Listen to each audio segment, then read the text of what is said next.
Hi, and welcome to Read Media. Today, we're diving into The Trees of Pride by G.K. Chesterton, a captivating tale of mystery and thought-provoking twists. I'm Andrew, your narrator, and I'm excited to share this classic with you. If you enjoy stories like this, be sure to subscribe and click the bell so you don't miss our next audiobook. Let's jump in. Chapter 1. The Tale of the Peacock Trees. Squire Vane was an elderly schoolboy of English education and Irish extraction. His English education at one of the great public schools had preserved his intellect perfectly and permanently at the stage of boyhood, but his Irish extraction subconsciously upset in him the proper solemnity of an old boy, and sometimes gave him back the brighter outlook of a naughty boy. He had a bodily impatience which played tricks upon him almost against his will, and had already rendered him rather too radiant a failure in civil and diplomatic service. Thus it is true that compromise is the key of British policy, especially as effecting an impartiality among the religions of India, but Vane's attempt to meet the Moslem halfway by kicking off one boot at the gates of the mosque was felt not so much to indicate true impartiality as something that could only be called an aggressive indifference. Again, it is true that an English aristocrat can hardly enter fully into the feelings of either party in a quarrel between a Russian Jew and an Orthodox procession carrying relics. But Vane's idea that the procession might carry the Jew as well, himself a venerable and historic relic, was misunderstood on both sides. In short, he was a man who particularly prided himself on having no nonsense about him, with the result that he was always doing nonsensical things. He seemed to be standing on his head merely to prove that he was hard-headed. He had just finished a hearty breakfast in the society of his daughter at a table under a tree in his garden by the Cornish coast. For, having a glorious circulation, he insisted on as many outdoor meals as possible, though spring had barely touched the woods and warmed the seas round that southern extremity of England. His daughter Barbara, a good-looking girl with heavy red hair and a face as grave as one of the garden statues, still sat almost motionless as a statue when her father rose. A fine, tall figure in light clothes, with his white hair and moustache flying backwards rather fiercely from a face that was good-humoured enough, for he carried his very wide Panama hat in his hand. He strode across the terraced garden, down some stone steps flanked with old ornamental urns to a more woodland path fringed with little trees, and so down a zigzag road which descended the craggy cliff to the shore, where he was to meet a guest arriving by boat. A yacht was already in the blue bay, and he could see a boat pulling toward the little paved pier. And yet in that short walk, between the green turf and the yellow sands, he was destined to find his hard-headedness provoked into a not unfamiliar phase, which the world was inclined to call hot-headedness. The fact was that the Cornish peasantry, who composed his tenantry and domestic establishment, were far from being people with no nonsense about them. There was, alas, a great deal of nonsense about them, with ghosts, witches, and traditions. As old as Merlin, they seemed to surround him with a fairy ring of nonsense. But the magic circle had one centre. There was one point in which the curving conversation of the rustics always returned. It was a point that always pricked the squire to exasperation, and even in this short walk he seemed to strike it everywhere. He paused before descending the steps from the lawn to speak to the gardener about potting some foreign shrubs, and the gardener seemed to be gloomily gratified in every line of his leathery brown visage at the chance of indicating that he had formed a low opinion of foreign shrubs. "We wish you'd get rid of what you got here, sir," he observed, digging doggedly. "Nothing'll grow right with them here." "Shrubs," said the squire, laughing. "You don't call the peacock trees shrubs. Do you? Fine tall trees, you ought to be proud of them. Ill weeds grow apace, observed the gardener. Weeds can grow as houses when somebody plants them. Then he added, Him that sowed tares in the Bible, squire. Oh, blast your, began to the squire, and then replaced the more apt and alliterative word Bible by the general word superstition. He was himself a robust rationalist, but he went to church to set his tenants an example. Of what, it would have puzzled him to say. A little way along the lower path by the trees he encountered a woodcutter, one Martin, who was more explicit, having more of a grievance. His daughter was at that time seriously ill with a fever recently common on that coast, and the squire, who was a kind-hearted gentleman, would normally have made allowances for low spirits and loss of temper. But he came near to losing his own again when the peasant persisted in connecting his tragedy with the traditional monomania about the foreign trees.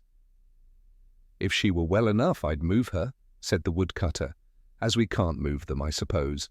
I'd just like to get my chopper into them and feel 'em come crashing down." "One would think they were dragons," said Vane. "And that's about what they look like," replied Martin. "Look at 'em." The woodman was naturally a rougher and even wilder figure than the gardener. His face also was brown and looked like an antique parchment, and it was framed in an outlandish arrangement of raven beard and whiskers, which was really a fashion 50 years ago, but might have been 5,000 years old or older. Phoenicians, one felt, trading on those strange shores in the morning of the world, might have combed or curled or braided their blue-black hair into some such quaint patterns. For this patch of population was as much a corner of Cornwall as Cornwall is a corner of England, a tragic and unique race, small and interrelated like a Celtic clan. The clan was older than the Vane family, though that was old as county families go. For in many such parts of England it is the aristocrats who are the latest arrivals.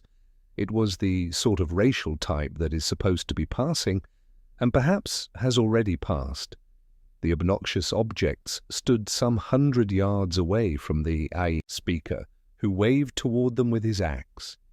And there was something suggestive in the comparison. That coast, to begin with, stretching toward the sunset, was itself almost as fantastic as a sunset cloud. It was cut out against the emerald or indigo of the sea in graven horns and crescents that might be the cast or mould of some such crested serpents, and beneath was pierced and fretted by caves and crevices, as if by the boring of some such titanic worms.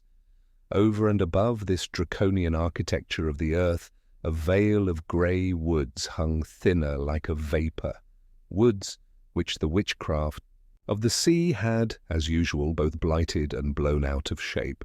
To the right, the trees trailed along the seafront in a single line, each drawn out in thin, wild lines like a caricature. At the other end of their extent, they multiplied into a huddle of hunchbacked trees, a wood spreading toward a projecting part of the high coast. It was here that the sight appeared to which so many eyes and minds seemed to be almost automatically turning.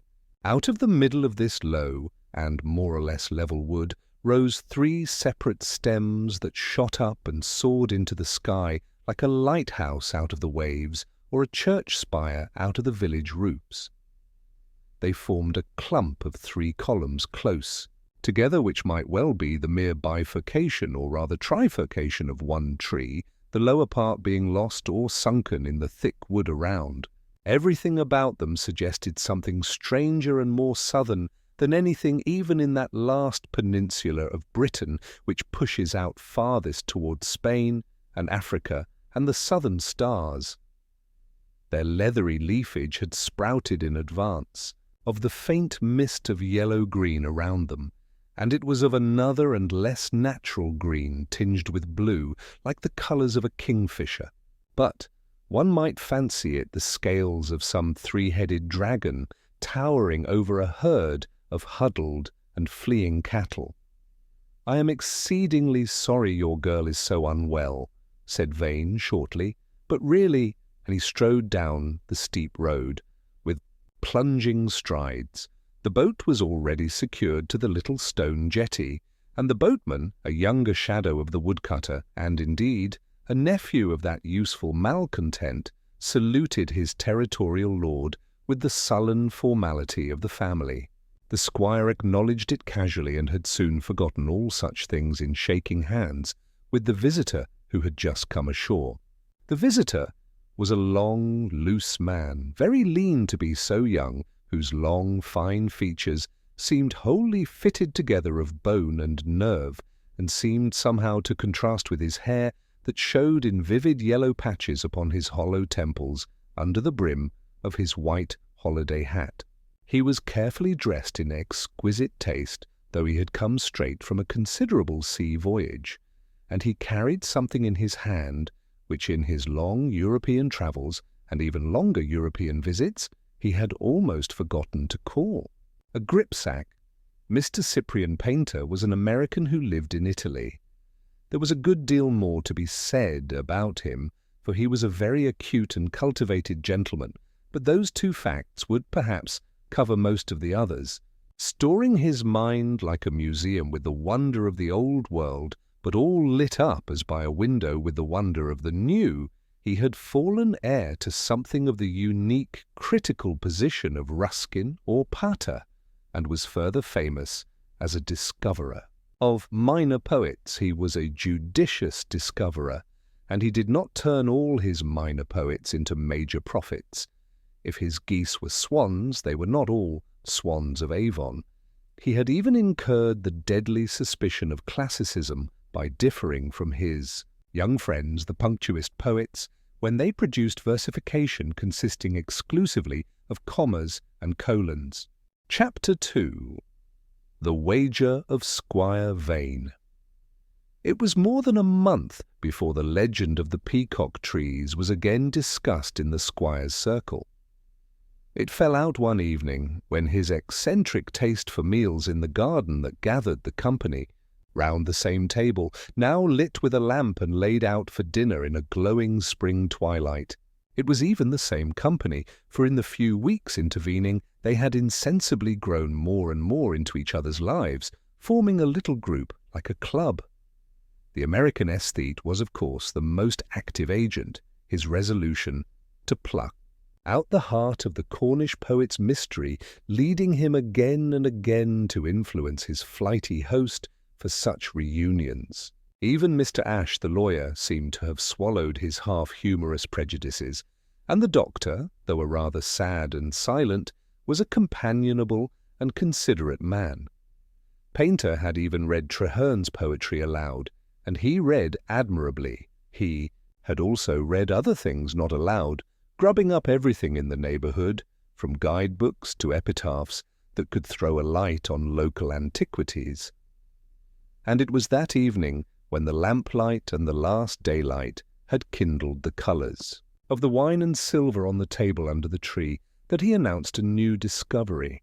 "Say, squire," he remarked, with one of his rare Americanisms, "about those bogey trees of yours.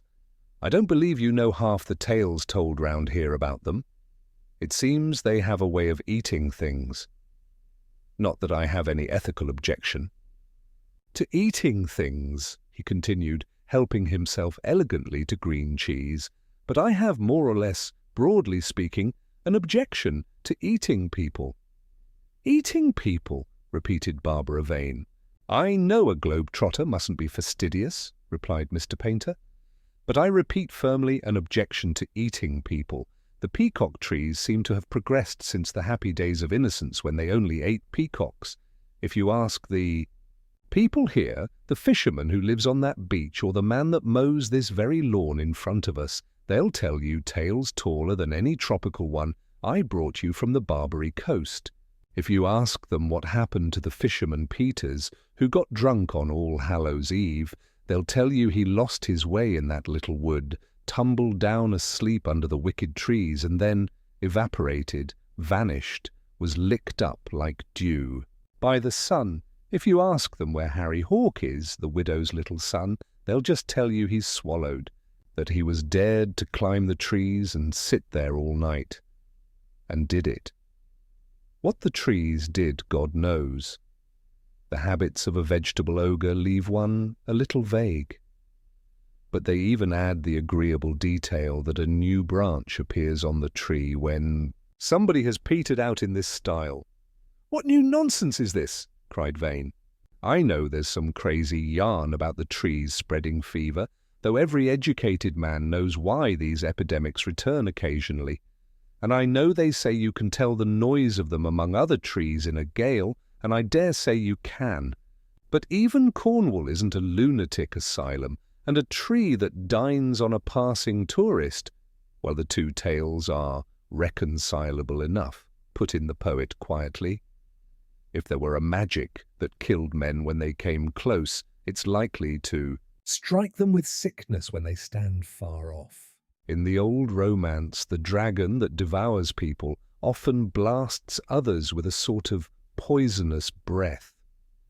Ash looked across at the speaker steadily, not to say stonily. "Do I understand," he inquired, "that you swallow the swallowing trees too?"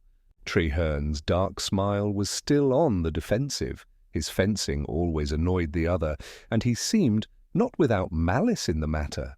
"Swallowing is a metaphor," he said, "about me, if not about the trees. And metaphors take us at once into dreamland, no bad place either. This garden, I think, gets more and more like a dream at this corner of the day and night that might lead us anywhere." The yellow horn of the moon had appeared silently, and as if suddenly over the black horns of the seaweed, seeming to announce as night something which till then had been evening. A night breeze came in between the trees and raced stealthily across the turf, and as they ceased speaking they heard not only the seething grass, but the sea itself move and sound in all the cracks and caves round them and below them and on every side. They all felt the note that had been struck, the American as an art critic and the poet as a poet, and the squire, who believed himself boiling with an impatience purely rational, did not really understand his own impatience. In him, more perhaps than the others, more certainly than he knew himself, the sea wind went to the head like wine. "Credulity is a curious thing," went on Treherne in a low voice. "It is more negative than positive, and yet it is infinite." He had a more humane sympathy with the modern flame kindled from the embers of Celtic mythology, and it was in reality the recent appearance of a Cornish poet, a sort of parallel to the new Irish poets, which had brought him on this occasion to Cornwall. He was, indeed, far too well-mannered to allow a host to guess that any pleasure was being sought outside his own hospitality. He had a long-standing invitation from Vane, whom he had met in Cyprus in the latter's days of undiplomatic diplomacy, and Vane was not aware that relations had only been thus renewed after the critic had read Merlin and other verses by a new writer named John Treherne. Nor did the squire even begin to realize the much more diplomatic diplomacy by which he had been induced to invite the local bard to lunch on the very day of the American critic's arrival. Mr. Painter was still standing with his gripsack, gazing in a trance of true admiration at the hollowed crags topped by the grey, grotesque wood and crested finally by the three fantastic trees. "It is like being shipwrecked on the coast of fairyland," he said. "I hope you haven't been shipwrecked much," replied his host, smiling. "I fancy Jake here can look after you very well." Mr. Painter looked across at the boatman and smiled also. "I am afraid," he said, "our friend is not quite so enthusiastic for this landscape as I am." "Oh, the trees, I suppose," said the squire wearily. The boatman was by normal trade a fisherman. But as his house, built of black tarred timber, stood right on the foreshore a few yards from the pier, he was employed in such cases as a sort of ferryman. He was a big, black-browed youth, generally silent, but something seemed now to sting him into speech. "Well, sir," he said, "everybody knows it's not natural. Everybody knows the sea blights trees and beats them under when they're only just trees. These things thrive like some unholy great seaweed that don't belong to the land at all. It's like the blessed sea serpent got on shore, squire, and eating everything up." "There is some stupid legend," said Squire Vane gruffly. "But come up into the garden. I want to introduce you to my daughter." When, however, they reached the little table under the tree, the apparently immovable young lady had moved away after all, and it was some time before they came upon the track of her. She had risen, though languidly, and wandered slowly along the upper path of the terraced garden, looking down on the lower path where it ran closer to the main bulk of the little wood by the sea. Her languor was not a feebleness, but rather a fullness of life like that of a child half awake. She seemed to stretch herself and enjoy everything without noticing anything. She passed the wood into the grey huddle of which a single white path vanished through a black hole. Along this part of the terrace ran something like a low rampart or balustrade embowered with flowers at intervals, and she leaned over it, looking down at another glimpse of the glowing sea behind the clump of trees, and on another irregular path tumbling down to the pier and the boatman's cottage on the beach. As she gazed, sleepily enough, she saw that a strange figure was very actively climbing the path, apparently coming from the fisherman's cottage.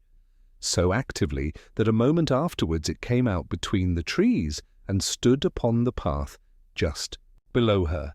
It was not only a figure strange to her, but one somewhat strange in itself.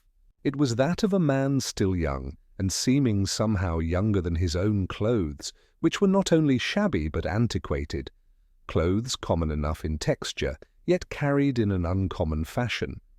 He wore what was presumably a light waterproof, perhaps through having come off the sea, but it was held at the throat by one button, and hung, sleeves and all, more like a cloak than a coat. He rested one bony hand on a black stick, under the shadow of his broad hat. His black hair hung down in a tuft or two. His face, which was swarthy but rather handsome in itself, wore something that may have been a slightly embarrassed smile, but had too much the appearance of a sneer. Whether this apparition was a tramp or a trespasser, or a friend of Somerby, the fishers or woodcutters, Barbara Vane was quite unable to guess. He removed his hat, still with his unaltered and rather sinister smile, and said civilly, "Excuse me, the squire asked me to call." Here he caught sight of Martin, the woodman, who was shifting along the path, thinning the thin trees, and the stranger made a familiar salute with one linger. The girl did not know what to say. Have you come about cutting the wood?" she asked at last. "I would I were so honest a man," replied the stranger. "Martin is, I fancy, a distant cousin of mine. We Cornish folk just round here are nearly all related, you know. But I do not cut wood. I do not cut anything, except, perhaps, capers. I am, so to speak, a jongleur." "A what?" asked Barbara. "A minstrel, shall we say," answered the newcomer, and looked up at her more steadily. During a rather odd silence, their eyes rested on each other. What she saw has been already noted, though by her, at any rate, not in the least understood. What he saw was a decidedly beautiful woman with a statuesque face and hair that shone in the sun like a helmet of copper. "Do you know," he went on, "that in this old place, hundreds of years ago, a jongleur may really have stood where I stand, and a lady may really have looked over that wall and thrown him money." "Do you want money?" she asked, all at sea. "Well," drawled the stranger, "in the sense of lacking it perhaps, but I fear there is no place now for a minstrel except nigger minstrel. I must apologize for not blacking my face. She laughed a little in her bewilderment and said, "Well, I hardly think you need do that." "You think the natives here are dark enough already, perhaps," he observed calmly. "After all, we are aborigines and are treated as such." She threw out some desperate remark about the weather or the scenery, and wondered what would happen next. "The prospect is certainly beautiful," he assented in the same enigmatic manner. "There is only one thing in it I am doubtful about." While she stood in silence, he slowly lifted his black stick like a long black finger and pointed it at the peacock trees above the wood. And a queer feeling of disquiet fell on the girl, as if he were, by that mere gesture, doing a destructive act and could send a blight upon the garden. The strained and almost painful silence was broken by the voice of Squire Vane, loud even while it was still distant. "We couldn't make out where you'd got to, Barbara," he said. "This is my friend, Mr. Cyprian Paynter." The next moment he saw the stranger and stopped, a little puzzled. It was only Mr. Cyprian Paynter himself who was equal to the situation. He had seen months ago a portrait of the new Cornish poet in some American literary magazine, and he found himself, to his surprise, the introducer instead of the introduced. "Why, Squire," he said in considerable astonishment, "don't you know Mr. Treherne? I supposed, of course, he was a neighbour." "Delighted to see you, Mr. Treherne," said the squire, recovering his manners with a certain genial confusion. "So pleased you were able to come. This is Mr. Paynter, my daughter," and, turning, with a certain boisterous embarrassment, he led the way to the table under the tree. Cyprian Paynter followed, inwardly revolving a puzzle which had taken even his experience by surprise. The American, if intellectually an aristocrat, was still socially and subconsciously a democrat. It had never crossed his mind that the poet should be counted lucky to know the squire and not the squire to know the poet. The honest patronage in Vane's hospitality was something which made Paynter feel he was, after all, an exile in England. The squire, anticipating the trial of luncheon with a strange literary man, had dealt with the case tactfully from his own standpoint. County society might have made the guest feel like a fish out of water, and except for the American critic and the local lawyer and doctor, worthy middle-class people who fitted into the picture, he had kept it as a family party. He was a widower, and when the meal had been laid out on the garden table, it was Barbara who presided as hostess. She had the new poet on her right hand, and it made her very uncomfortable. She had practically offered that fallacious jongleur money, and it did not make it easier to offer him lunch. "The whole countryside's gone mad," announced the squire, by way of the latest local news. "It's about this infernal legend of ours." "I collect legends," said Paynter, smiling. "You must remember I haven't yet had a chance to collect yours. And this," he added, looking round at the romantic coast, "is a fine theatre for anything dramatic." "Oh, it's dramatic in its way," admitted Vane, not without a faint satisfaction. "It's all about those things over there we call the peacock. Trees, I suppose, because of the queer colour of the leaf, you know, though I have heard they make a shrill noise in a high wind that's supposed to be like the shriek of a peacock, something like a bamboo in the botanical structure, perhaps. Well, those trees are supposed to have been brought over from Barbary by my ancestor, Sir Walter Vane, one of the Elizabethan patriots, or pirates, or whatever you call them. They say that at the end of his last voyage the villagers gathered on the beach down there and saw the boat standing in from the sea, and the new trees stood up in the boat like a mast, all gay with leaves out of season, like green bunting. And as they watched, they thought at first that the boat was steering oddly, and then that it wasn't steering at all. And when it drifted to the shore at last, every man in that boat was dead, and Sir Walter Vane, with his sword drawn, was leaning up against the tree trunk, as stiff as the tree. "Now this is rather curious," remarked Painter thoughtfully. "I told you I collected legends, and I fancy I can tell you the beginning of the story, of which that is the end, though it comes hundreds of miles across the sea." He tapped meditatively on the table with his thin, taper fingers, like a man trying to recall a tune. He had, indeed, made a hobby of such fables, and he was not without vanity about his artistic touch in telling them. "Oh, do tell us your part of it," cried Barbara Vane, whose air of sunny sleepiness seemed in some vague degree to have fallen from her. The American bowed across the table with a serious politeness and then began playing idly with a quaint ring on his long finger as he talked. If you go down to the Barbary coast, where the last wedge of the forest narrows down between the desert and the great tideless sea, you will find the natives still telling a strange story about a saint of the Dark Ages. There, on the twilight Border of the Dark Continent, you feel the Dark Ages. I have only visited the place once, though it lies, so to speak, opposite to the Italian city where I lived for years, and yet you would hardly believe how the topsy-turvydom and transmigration of this myth somehow seemed less mad than they really are, with the wood loud with lions at night and that dark red solitude beyond. They say that the hermit Saint Securis, living there among trees, grew to love them like companions, since, though great giants with many arms like Briareus, they were the mildest and most blameless of the creatures. They did not devour like the lions, but rather opened their arms to all the little birds.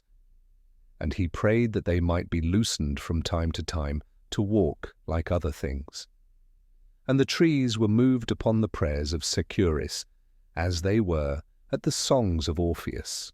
The men of the desert were stricken from afar with fear, seeing the saint walking with a walking grove, like a schoolmaster with his boys. For the trees were thus freed under strict conditions of discipline. They were to return at the sound of the hermit's bell, and, above all, to copy the wild beasts in walking only, to destroy and devour nothing. Well, it is said that one of the trees heard a voice that was not the saint's, that in the warm green twilight of one summer evening it became conscious of something sitting and speaking in its branches in the guise of a great bird, and it was that which once spoke from a tree in the guise of a great serpent. As the voice grew louder among its murmuring leaves, the tree was torn with a great desire to stretch out and snatch at the birds that flew harmlessly about their nests, and pluck them to pieces. Finally, the tempter filled the treetop with his own birds of pride, the starry pageant of the peacocks. And the spirit of the brute overcame the spirit of the tree, and it rent and consumed the blue-green birds, till not a plume was left, and returned to the quiet tribe of trees. But they say that when spring came, all the other trees put forth leaves, but this put forth feathers of a strange hue and pattern, and by that monstrous assimilation the saint knew of the sin, and he rooted that one tree to the earth with a judgment, so that evil should fall on any who removed it again. That, squire, is the beginning in the deserts of the tale that ended here, almost in this garden.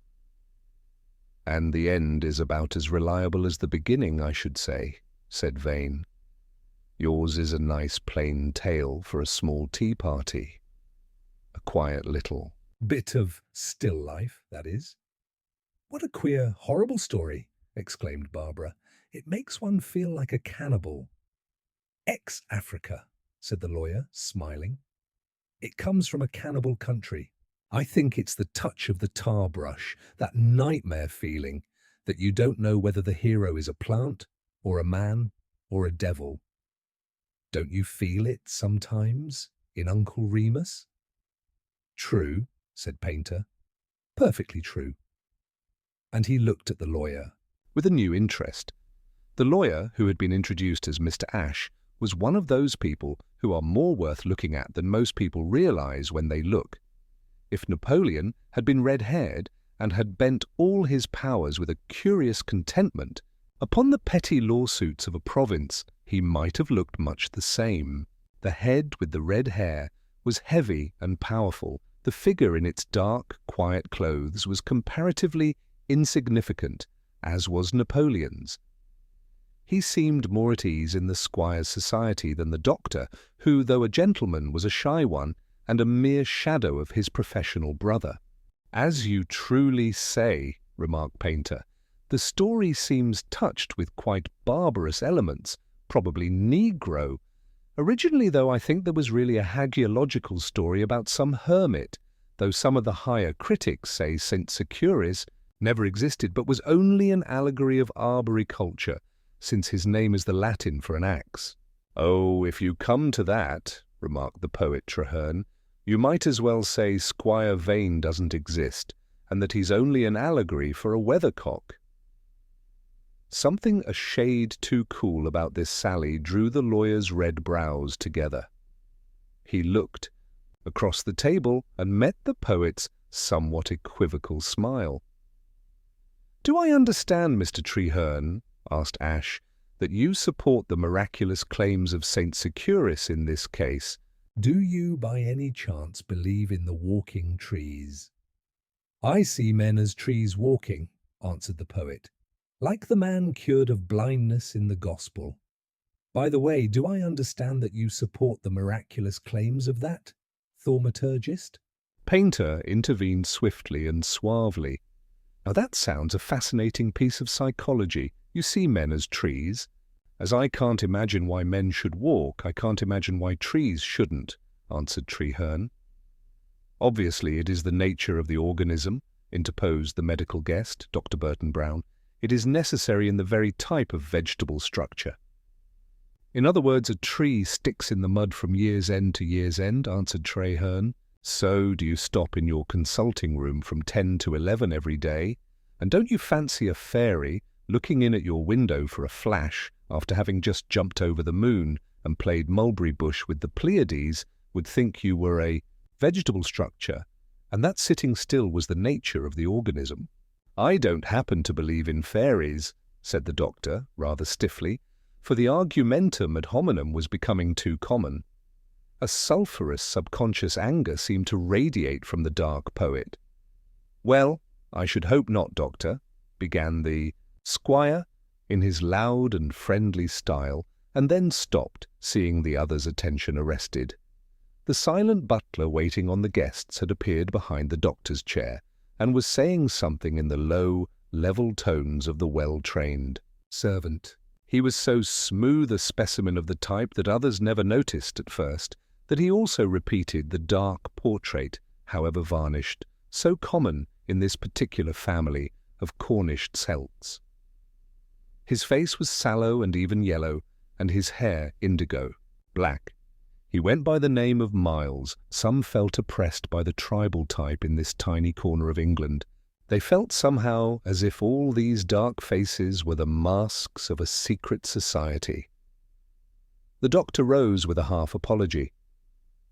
"I must ask pardon for disturbing this pleasant party. I am called away on duty. Please don't let anybody move. We have to be ready for these things, you know. Perhaps Mr. Treherne will admit that my habits are not so very vegetable after all." With this Parthian shaft, at which there was some laughter, he strode away very rapidly across the sunny lawn to where the road dipped down toward the village. "He is very good among the poor," said the girl with an honourable seriousness. "Ah, capital fellow," agreed the squire. "Where is Miles? You will have a cigar, Mr. Treherne." And he got up from the table, the rest followed, and the group broke up on the lawn. "Remarkable man, Treherne," said the American to the lawyer conversationally. "Remarkable is the word," assented Ashe, rather grimly. "But I don't think I'll make any remark about him." The squire, too impatient to wait for the yellow-faced Miles, had betaken himself indoors for the cigars, and Barbara found herself once more paired off with the poet as she floated along the terrace garden, but this time, symbolically enough, upon the same level of lawn. Mr. Treherne looked less eccentric after having shed his curious cloak, and seemed a quieter and more casual figure. "I didn't mean to be rude to you just now," she said abruptly. "And that's the worst of it," replied the man of letters, "for I'm horribly afraid I did mean to be rude to you. When I looked up and saw you up there, something surged up in me that was in all the revolutions of history. Oh, there was admiration in it too. Perhaps there was idolatry in all the iconoclasts." He seemed to have a power of reaching rather intimate conversation in one silent and cat-like bound as he had scaled the steep road, and it made her feel him to be dangerous and perhaps unscrupulous. She changed the subject sharply, not without a movement toward gratifying her own curiosity. "What did you mean by all that about walking trees?" she asked. "Don't tell me you really believe in a magic tree that eats birds." "I should probably surprise you," said Treherne gravely, "more by what I don't believe than by what I do." Then, after a pause, he made a general gesture toward the house and garden. "I'm afraid I don't believe in all this. For instance, in Elizabethan houses and Elizabethan families, and the way estates have been improved, and the rest of it. Look At our friend the woodcutter now." And he pointed to the man with the quaint black beard, who was still plying his axe upon the timber below. "That man's family goes back for ages, and it was far richer and freer in what you call the Dark Ages." than it is now. Wait till the Cornish peasant writes a history of Cornwall. "But what in the world," she demanded, "has this to do with whether you believe in a tree-eating birds?" "Why should I confess what I believe in?" he said, a muffled drum of mutiny in his voice. "The gentry came here and took our land and took our labour and took our customs, and now, after exploitation, a viler thing, education. They must take our dreams." "Well, this dream was rather a nightmare, wasn't it?" asked Barbara, smiling, and the next moment grew quite grave, saying almost anxiously, "But here's Dr. Brown back again. Why, he looks quite upset." The doctor, a black figure on the green lawn, was indeed coming toward them at a very vigorous walk, his body and gait very much younger than his face, which seemed prematurely lined as with worry. His brow was bald and projected from the straight dark hair behind it. He was visibly paler than when he left the lunch table. "I am sorry to say, Miss Vane," he said, "that I am the bearer of bad news to poor Martin, the woodman here. His daughter died half an hour ago." "Oh," cried Barbara warmly, "I am so sorry." "So am I," said the doctor, and passed on rather abruptly. He ran down the stone steps between the stone urns, and they saw him in talk with the woodcutter. They could not see the woodcutter's face. He stood with his back to them, but they saw something that seemed more moving than any change of countenance.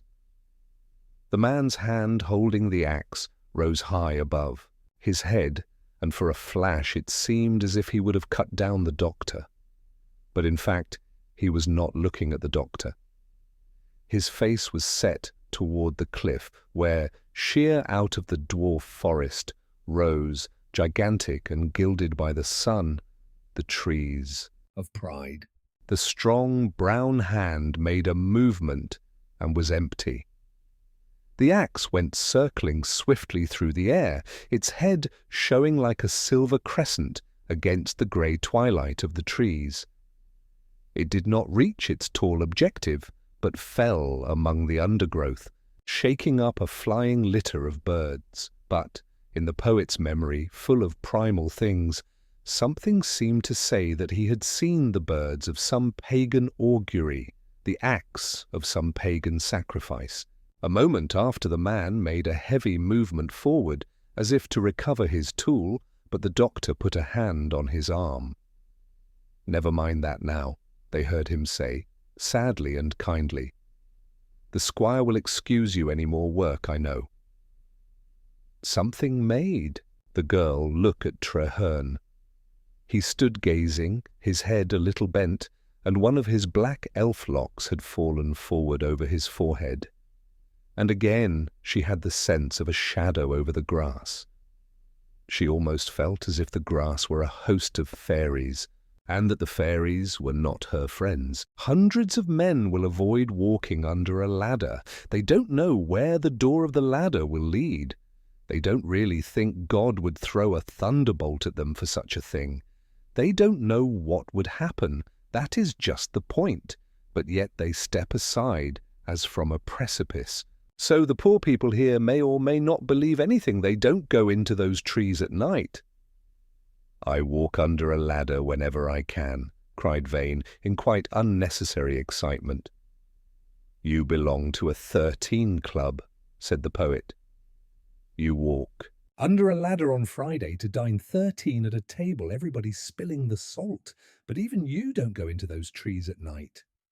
Squire Vane stood up, his silver hair flaming in the wind. I'll stop all night in your tomfool wood and up your tomfool trees, he said. I'll do it for 2pence or £2,000, if anyone will take the bet.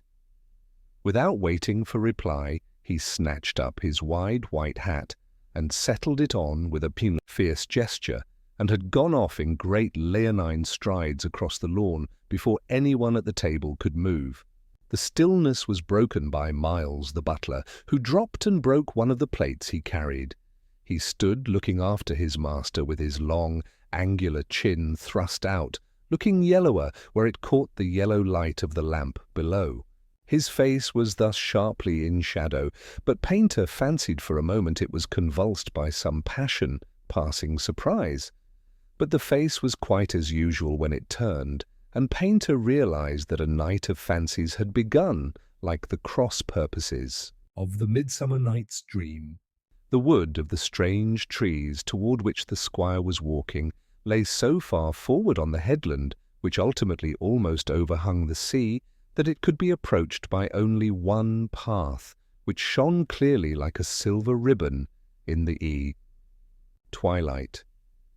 The ribbon ran along the edge of the cliff, where the single row of deformed trees ran beside it all the way, and eventually plunged into the closer mass of trees by one natural gateway, a mere gap in the wood, looking dark like a lion's mouth. What became of the path inside could not be seen, but it doubtless led round the hidden roots of the great central trees.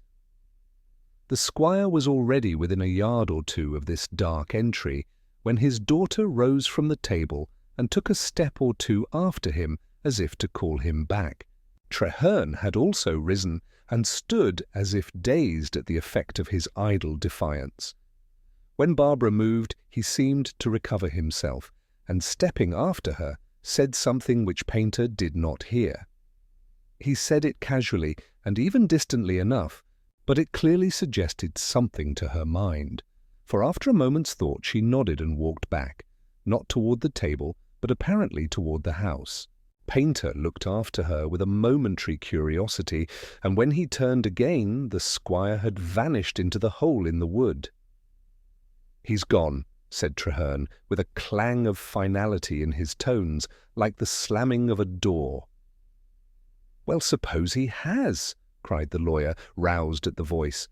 "The squire can go into his own wood, I suppose. What the devil's all the fuss about, Mr. Painter? Don't tell me you think there's any harm in that plantation of sticks." "No, I don't," said Painter, throwing one leg over another and lighting a cigar. "But I shall stop here till he comes out." "Very well," said Ash shortly. "I'll stop with you, if only to see the end of this farce." The doctor said nothing, but he also kept his seat and accepted one of the American's cigars. If Treherne had been attending to the matter, he might have noted, with his sardonic superstition, a curious fact that while all three men were tacitly condemning themselves to stay out all night if necessary, all by one blank omission or oblivion, assumed that it was impossible to follow their host into the wood just in front of them.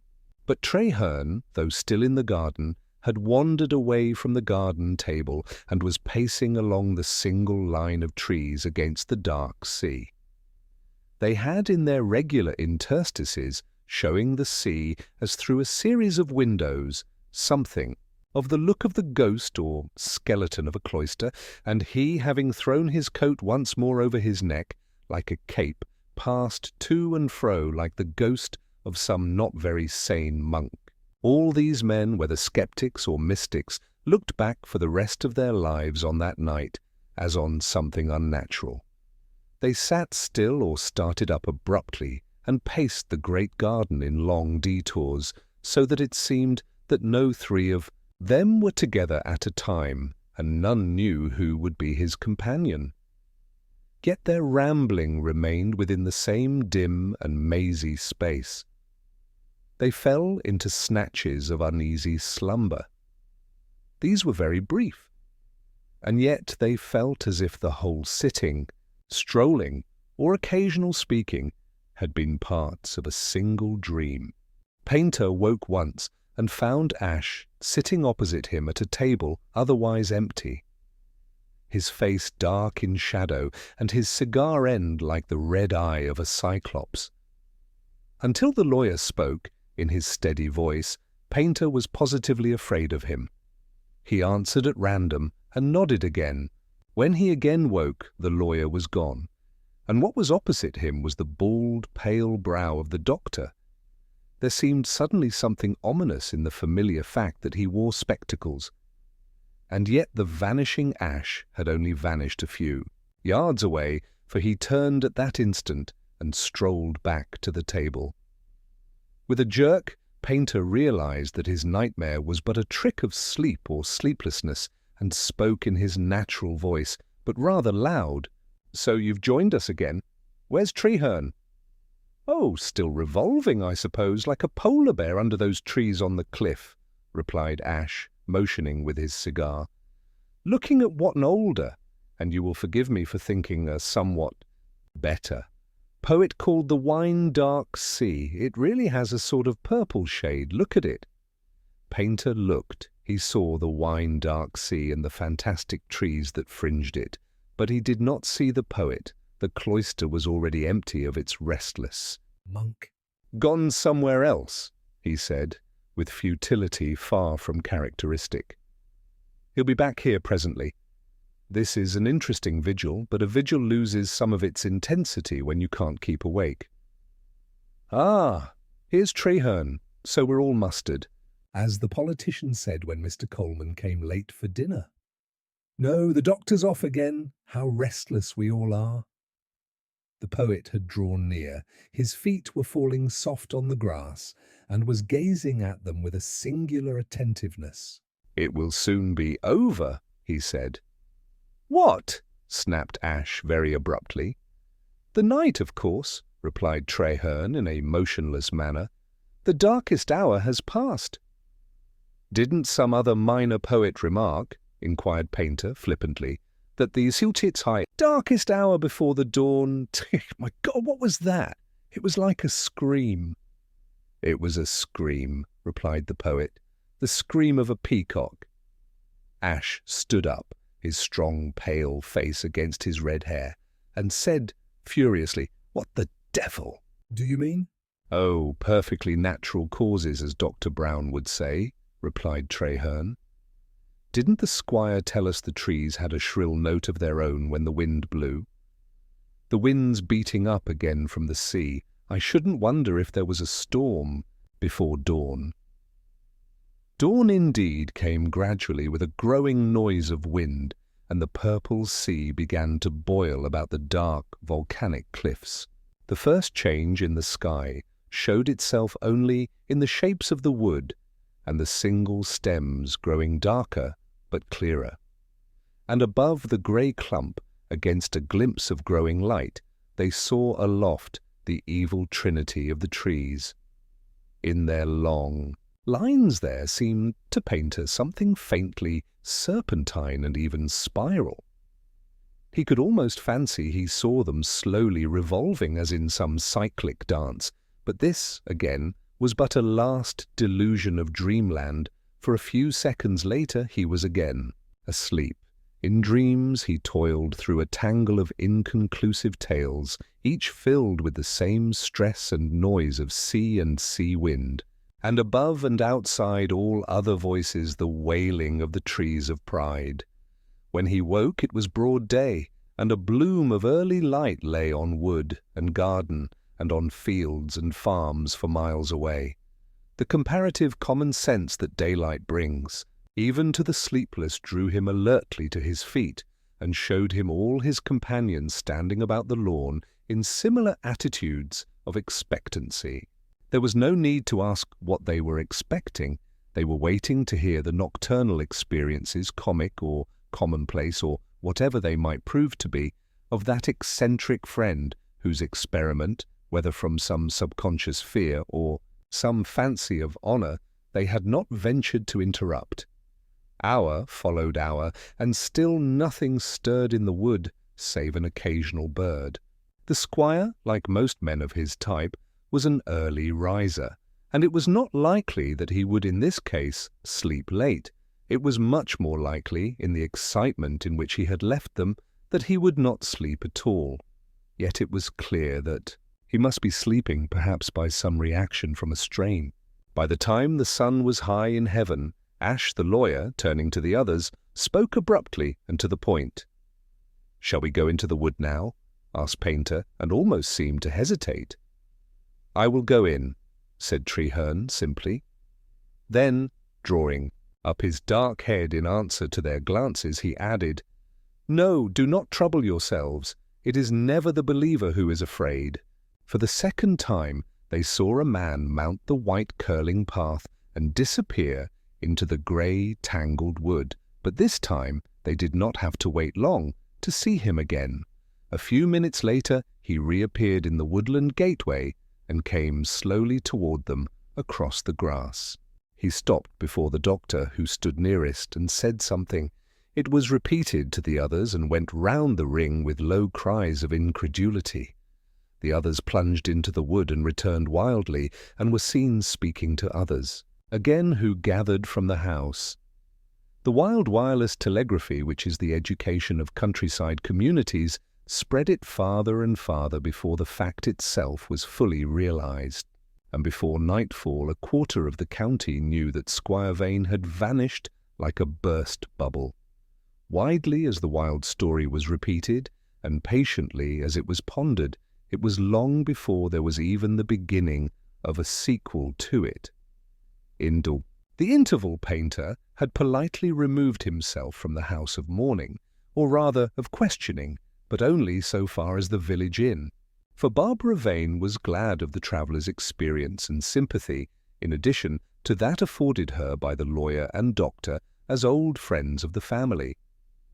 Even Treherne was not discouraged from his occasional visits with a view to helping the hunt for the lost man.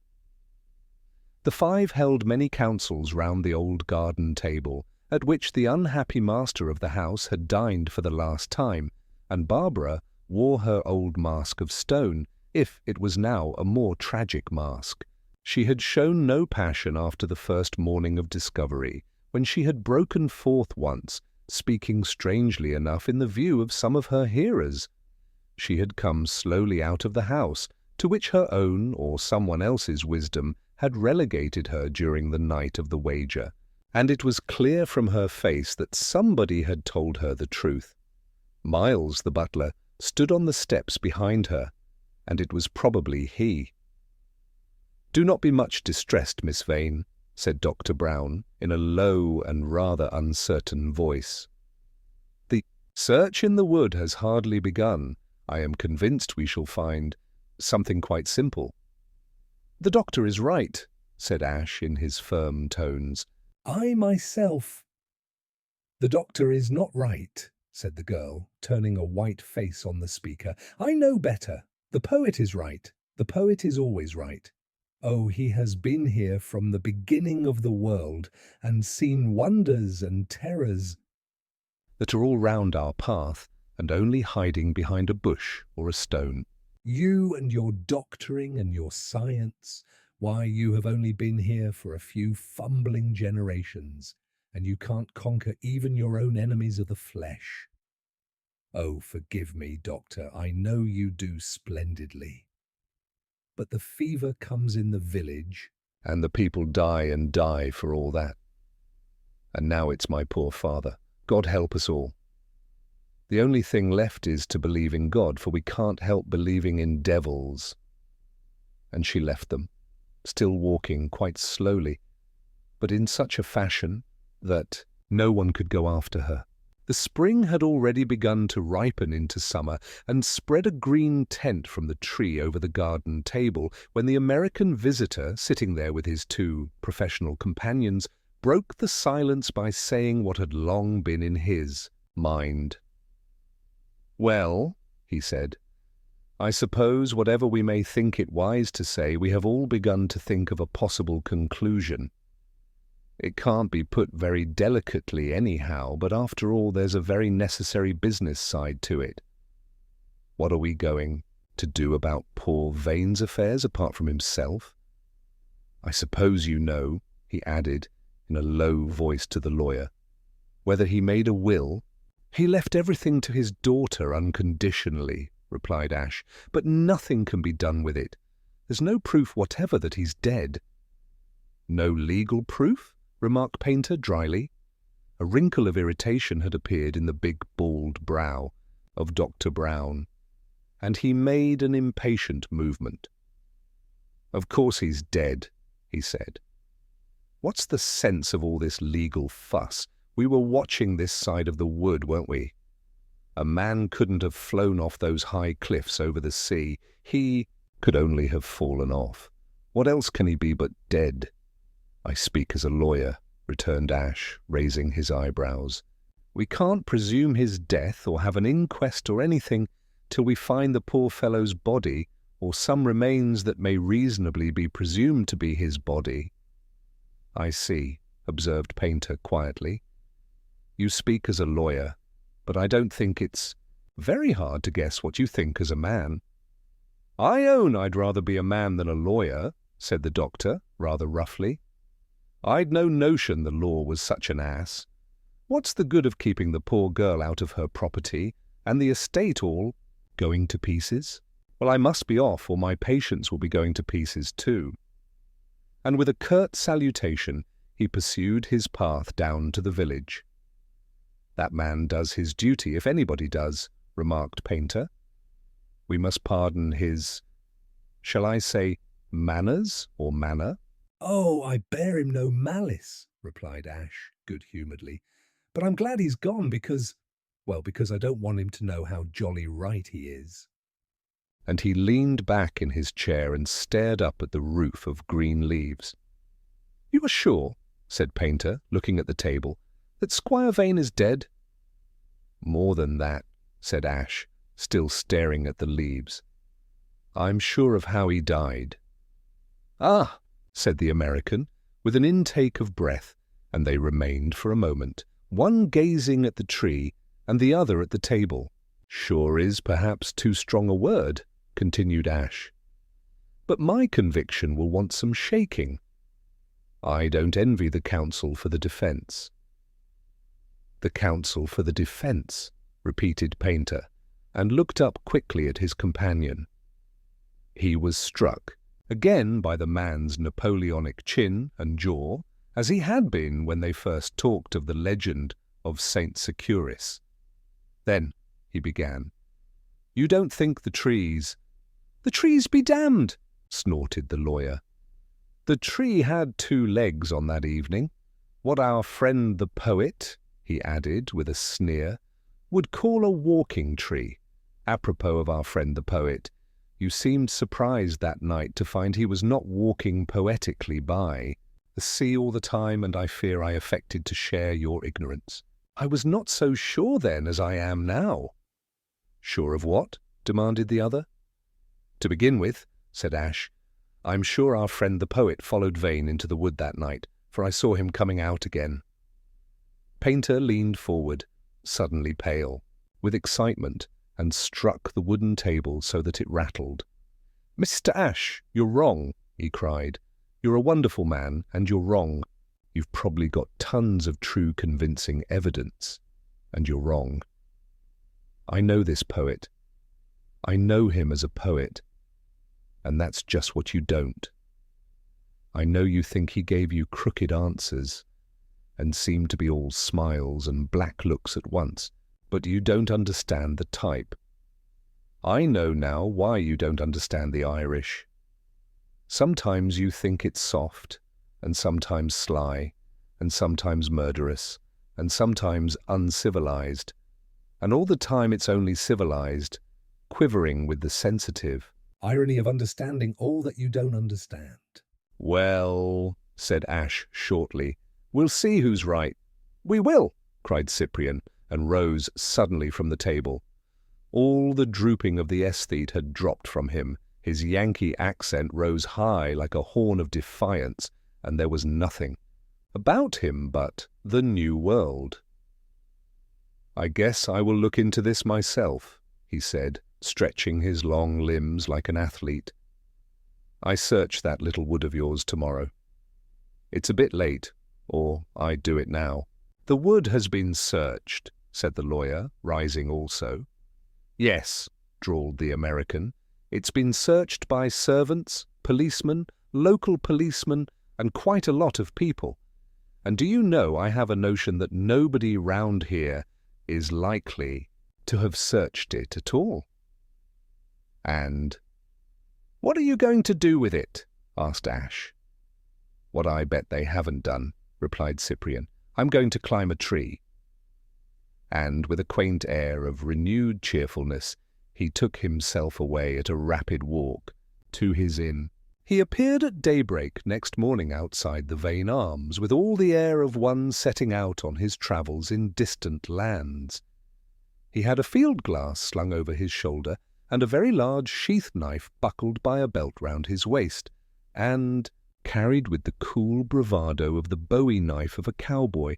But, in spite of this backwoodsman's simplicity, or perhaps rather because of it, he eyed with rising relish the picturesque plan and skyline of the antiquated village, and especially the wooden square of the old inn sign that hung over his head, a shield of which the charges seemed to him a mere medley of blue dolphins, gold crosses, and scarlet birds. The colours and cubic corners of that painted board pleased him like a play or a puppet show. He stood staring and straddling for some moments on the cobbles of the little marketplace. Then he gave a short laugh and began to mount the steep streets toward the high park and garden beyond. From the high lawn above the tree and table, he could see on one side the land stretch away past the house into a great rolling plain, which under the clear edges of the dawn seemed dotted with picturesque details. The woods here and there on the plain looked like green hedgehogs, as grotesque as the incongruous beasts found unaccountably walking in the blank spaces of medieval maps. The land, cut up into coloured fields, recalled the heraldry of the signboard. This also was at once ancient and gay. On the other side, the ground to seaward swept down and then up again to the famous or infamous wood. The square of strange trees lay silently tilted on the slope, also suggesting, if not a map, or least a bird's-eye view. Only the triple centrepiece of the peacock trees rose clear of the skyline, and these stood up in tranquil sunlight as things almost classical, a triangular temple of the winds. They seemed pagan in a newer and more placid sense, and he felt a newer and more boyish curiosity and courage for the consulting of the oracle. In all his wanderings he had never walked so lightly, for the connoisseur of sensations had found something to do at last. He was fighting for a friend. He was brought to a standstill once, however, and that at the very gateway of the garden of the trees of knowledge. Just outside the black entry of the wood, now curtained with greener and Larger leafage, he came on a solitary figure. It was Martin, the woodcutter, wading in the bracken and looking about him in rather a lost fashion. The man seemed to be talking to himself. "I dropped it here," he was saying, "but I'll never work with it again, I reckon. Doctor wouldn't let me pick it up when I wanted to pick it up, and now they've got it like they've got the squire. Wood and iron, but eating it's nothing to them." "Come," said Painter kindly, remembering the man's domestic trouble. "Miss Vane will see you have anything you want, I know.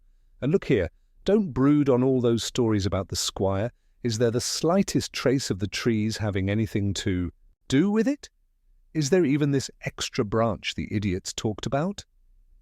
There had been growing on Painter the suspicion that the man before him was not perfectly sane, yet he was much more startled by the sudden and cold sanity that looked for an instant out of the woodman's eyes as he answered in his ordinary manner, "Well, sir, did you count the branches before?"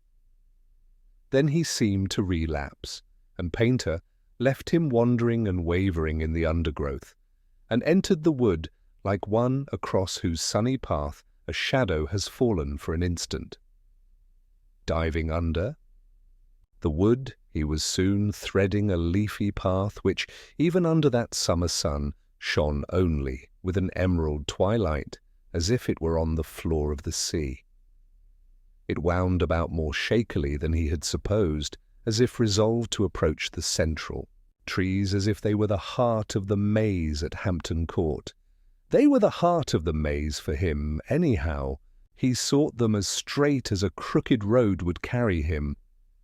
And, turning a final corner, he beheld for the first time the foundations of those towers of vegetation he had as yet only seen from above as they stood waist-high in the woodland. He found the suspicion correct, which supposed the tree branched from one great root, like a candelabrum. The fork, though stained and slimy with green fungoids, was quite near the ground and offered a first foothold. He put his foot in it and, without a flash of hesitation, went aloft, like Jack climbing the beanstalk. Above him, the green roof of leaves and boughs seemed sealed like a firmament of foliage, but, by bending and breaking the branches to right and left, he slowly forced a passage upward, and had, at last, and suddenly, the sensation of coming out, on the top of the world. He felt as if he had never been in the open air before. Sea and land lay in a circle below and about him as he sat astride a branch of the tall tree. He was almost surprised to see the sun still comparatively low in the sky, as if he were looking over a land of eternal sunrise. Silent upon a peak, "In Darien," he remarked, in a needlessly loud and cheerful voice. And though the claim thus expressed was illogical, it was not inappropriate. he did feel as if he were a primitive adventurer just come to the New World, instead of a modern traveller just come from it. "I wonder," he proceeded, "whether I am really the first that ever burst into this silent tree. It looks like it. Those—" He stopped and sat on his branch quite motionless, but his eyes were turned on a branch a little below it, and they were brilliant with a vigilance, like those of a man watching a snake. What he was looking at might, at first sight, have been a large white fungus spreading on the smooth and monstrous trunk, but it was not. Leaning down dangerously from his perch, he detached it from the twig on which it had caught, and then sat, holding it in his hand and gazing at it. It was Squire Vane's white Panama hat, but there was no Squire Vane under it. Painter felt a nameless relief in the very fact that there was not. There, in the clear sunlight and sea air, for an instant, all the tropical terrors of his own idle tale surrounded and suffocated him. It seemed indeed some demon tree of the swamps, a vegetable serpent that fed on men. Even the hideous farce in the fancy of digesting a whole man, with the exception of his hat, seemed only to simplify the nightmare, and he found himself gazing dully at one leaf of the tree which happened to be turned toward him, so that the odd markings which had partly made the legend really looked a little like the eye in a peacock's feather. It was as if the sleeping tree had opened one eye upon him. With a sharp effort he steadied himself in mind and posture on the bough. His reason returned, and he began to descend with the hat in his teeth. When he was back in the underworld of the wood, he studied the hat again, and with closer attention. In one place in the crown there was a hole, or rent, which certainly had not been there when it had last lain on the table under the garden tree. He sat down, lit a cigarette, and reflected for a long time. A wood, even a small wood, is not an easy thing to search minutely, but he provided himself with some practical tests in the matter. In one sense, the very density of the thicket was a help. He could at least see where anyone had strayed from the path by broken and trampled growths of every kind. After many hours' industry, he had made a sort of new map of the place, and had decided beyond doubt that some person or persons had so strayed for some purpose in several defined directions. There was a way burst through the bushes, making a short cut across a loop of the wandering path. There was another forking out from it as an alternative way into the central space. But there was one especially which was unique and which seemed, to him, the more he studied it, to point to some essential of the mystery. One of these beaten and broken tracks went from the space under the peacock trees outward into the wood for about 20 yards, and then stopped. Beyond that point, not a twig was broken nor a leaf disturbed. It had no exit, but he could not believe that it had no goal. After some further reflection, he knelt down and began to cut away grass and clay with his knife, and was surprised at the ease with which they detached themselves. In a few moments, a whole section of the soil lifted like a lid. It was a round lid, and presented a quaint appearance, like a flat cap with green feathers. For though the disc itself was made of wood, there was a layer of earth on it, with the live grass still growing there.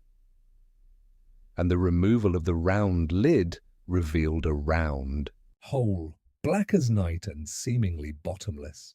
Painter understood it instantly. It was rather near the sea for a well to be sunk, but the traveller had known wells sunk even nearer. He rose to his feet with the great knife in his hand, a frown on his face, and his doubts resolved. He no longer shrank from naming what he knew. This was not the first corpse that had been thrown down a well. Here, without stone or epitaph, was the grave of Squire Vane. In a flash all the mythological follies about saints and peacocks were forgotten. He was knocked on the head, as with a stone club, by the human common sense of crime.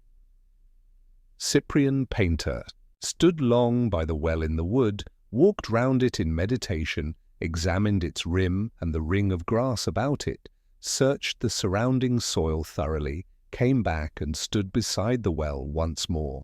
His researches and reflections had been so long that he had not realized that the day had passed, and that the wood and the world round it were beginning already to be steeped in the enrichment of evening. The day had been radiantly calm. The sea seemed to be as still as the well, and the well was as still as a mirror. And then, quite without warning, the mirror moved of itself like a living thing. In the well, in the wood, the water leapt and gurgled, with a grotesque noise like something swallowing, and then settled again with a second sound. Cyprian could not see into the well clearly, for the opening from where he stood was an ellipse, a mere slit, and half masked by thistles and rank grass like a green beard. For where he stood now was 3 yards away from the well, and he hadn't yet himself realized that he had sprung back all that distance from the brink when the water spoke. Chapter 3. The Mystery of the Well. Cyprian Painter did not know what he expected to see rise out of the well, the corpse of the murdered man or merely the spirit of the fountain. Anyhow, neither of them rose out of it, and he recognized after an instant that this was, after all, perhaps the more natural course of things. Once more he pulled himself together, walked to the edge of the well and looked down. He saw, as before, a dim glimmer of water, at that depth no brighter than ink. He fancied he still heard a faint convulsion and murmur, but it gradually subsided to an utter stillness. Short of suicidally diving in, there was nothing to be done. He realized that with all his equipment he hadn't even brought anything, like a rope or basket, and at length decided to return for them. As he retraced his steps to the entrance, he recurred to and took stock of his more solid discoveries. Somebody had gone into the wood, killed the squire, and thrown him down the well, but he did not admit for a moment that it was his friend the poet. But if the latter had actually been seen coming out of the wood, the matter was serious.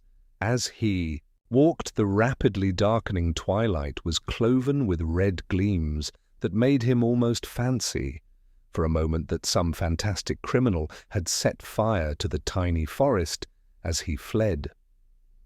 A second glance showed him nothing but one of those red sunsets, in which such serene days sometimes close. As he came out of the gloomy gate of trees into the full glow, he saw a dark figure standing quite still in the dim bracken, on the spot where he had left the woodcutter. It was not the woodcutter, it was topped by a tall black hat of a funeral type, and the whole figure stood so black against the field of crimson fire that edged the skyline that he could not for an instant understand or recall it. When he did, it was with an odd change in the whole channel of his thoughts. "Dr. Brown," he cried. "Why, what are you doing up here?" "I have been talking to poor Martin," answered the doctor, and made a rather awkward movement with his hand toward the road down to the village. Following the gesture, Painter dimly saw another dark figure walking down in the blood-red distance. He also saw that the hand motioning was really black, and not merely in shadow, and, coming nearer, found the doctor's dress was really funereal down to the detail of the dark gloves.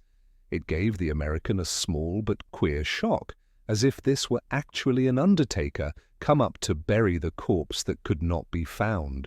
"Poor Martin's been looking for his chopper," observed Dr. Brown, "but I told him I'd picked it up and kept it for him. Between ourselves, I hardly think he's fit to be trusted with it." Then, seeing the glance at his black garb, he added, "I've just been to a funeral. Did you know there's been another loss? Poor Jake, the fisherman's wife, down in the cottage on the shore, you know. This infernal fever, of course." As they both turned, facing the red evening light, Painter instinctively made a closer study, not merely of the doctor's clothes, but of the doctor. Dr. Burton Brown was a tall, alert man, neatly dressed, who would otherwise have had an almost military air, but for his spectacles and an almost painful intellectualism in his lean brown face and bald brow. The contrast was clinched by the fact that, while his face was of the ascetic type generally conceived, as clean-shaven, he had a strip of dark moustache cut too short for him to bite, and yet a mouth that often moved as if trying to bite it. He might have been a very intelligent army surgeon, but he had more the look of an engineer or one of those services that combine a military silence with a more than military science.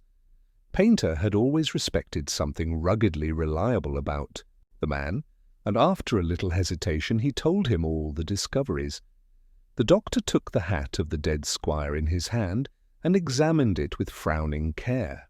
He put one finger through the hole in the crown and moved it meditatively.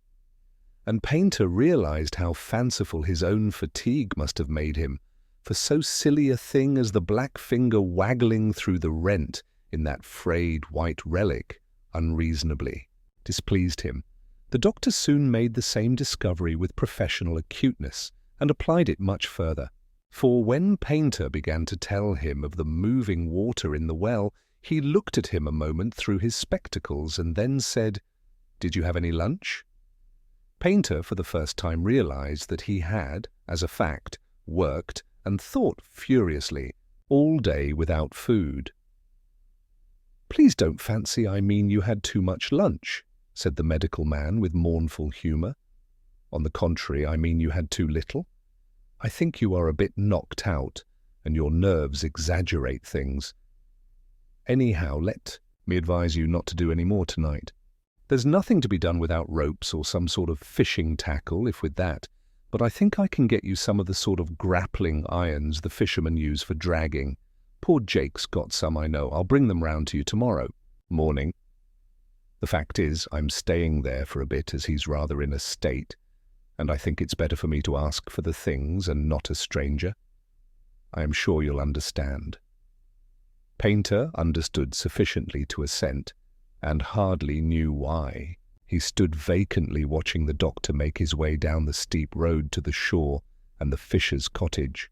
Then he threw off thoughts he had not examined or even consciously entertained, and walked slowly and rather heavily back to the Vane Arms.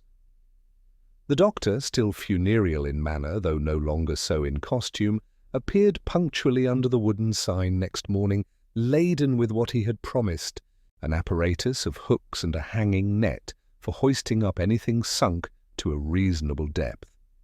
He was about to proceed on his professional round, and said nothing further to deter the American from proceeding on his own very unprofessional experiment as a detective. That buoyant amateur had indeed recovered most, if not all, of yesterday's buoyancy, was now well fitted to pass any medical examination, and returned with all his own energy to the scene of yesterday's labours.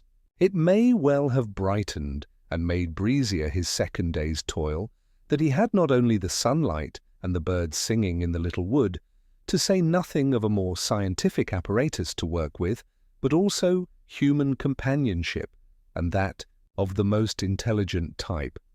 After leaving the doctor, and before leaving the village, he had bethought himself of seeking the little court or square where stood the quiet brown house of Andrew Ashe, solicitor, and the operations of dragging were worked in double harness. 2 heads were peering over the well in the wood, one yellow-haired, lean and eager, the other red-haired, heavy and pondering, and if it be true that 2 heads are better than one, it is truer that 4 hands are better than 2. In any case, their united and repeated efforts bore fruit at last, if anything so hard and meagre and forlorn can be called a fruit. It weighed loosely in the net as it was lifted, and rolled out on the grassy edge of the well. It was a bone. Ashe picked it up and stood with it in his hand, frowning. "We want Dr. Brown here," he said. "This may be the bone of some animal. Any dog or sheep might fall into a hidden well." Then he broke off, for his companion was already detaching a second bone from the net. After another half-hour's effort, Painter had occasion to remark, "It must have been rather a large dog." There Were already a heap of such white fragments at his feet. "I have seen nothing yet," said Ashe, speaking more plainly. "That is certainly a human bone." "I fancy this must be a human bone," said the American, and he turned away a little as he handed the other a skull. There was no doubt of what sort of skull. There was the one unique curve that holds the mystery of reason, and underneath it the 2 black holes that had held human eyes. But just above that, on the left, was another and smaller black hole which was not an eye. Then the lawyer said with something like an effort, "We may admit it is a man without admitting it is any particular man. There may be something after. All in that yarn about the drunkard. He may have tumbled into the well. Under certain conditions, after certain natural processes, I fancy, the bones might be stripped in this way, even without the skill of any assassin. We want the doctor again." Then he added suddenly, and the very sound of his voice suggested that he hardly believed his own words. "Haven't you got poor Vane's hat there?" He took it from the silent American's hand, and with a sort of hurry, fitted it on the bony head. "Don't," said the other involuntarily. The lawyer had put his finger, as the doctor had done, through the hole in the hat, and it lay exactly over the hole in the skull. "I have the better right to shrink," he said, steadily but in a vibrant voice. "I think I am the older friend." Paynter nodded without speech, accepting the final identification. The last doubt or hope had departed, and he turned to the dragging apparatus and did not speak till he had made his last find. The singing of the birds seemed to grow louder about them, and the dance of the green summer leaves was repeated, beyond in the dance of the green summer sea. Only the great roots of the mysterious trees could be seen, the rest being far aloft, and all round it was a wood of little, lively, and happy things. They might have been two innocent naturalists, or even two children fishing for eels or tittlebats on that summer holiday, when Paynter pulled up something that weighed in the net more heavily than any bone. It nearly broke the meshes and fell against a mossy stone with a clang. "Truth lies at the bottom of a well," cried the American with lift in his voice. "The woodman's axe." It lay, indeed, flat and gleaming in the grasses by the well, in the wood, just as it had lain in the thicket where the woodman threw it in the beginning of all these things. But on one corner of the bright blade was a dull brown stain. "I see," said Ash. "The woodman's axe, and therefore the woodman. Your deductions are rapid." "My deductions are reasonable," said Paynter. "Look here, Mr. Ash, I know what you're thinking. I know you distrust Treherne, but I'm sure you will be just for all that. To begin with, surely the first assumption is that the woodman's axe is used by the woodman. What have you to say to it?" "I say no to it," replied the lawyer. "The last weapon a woodman would use would be a woodman's axe. That is, if he is a sane man." "He isn't," said Paynter quietly. "You said you wanted the doctor's opinion just now.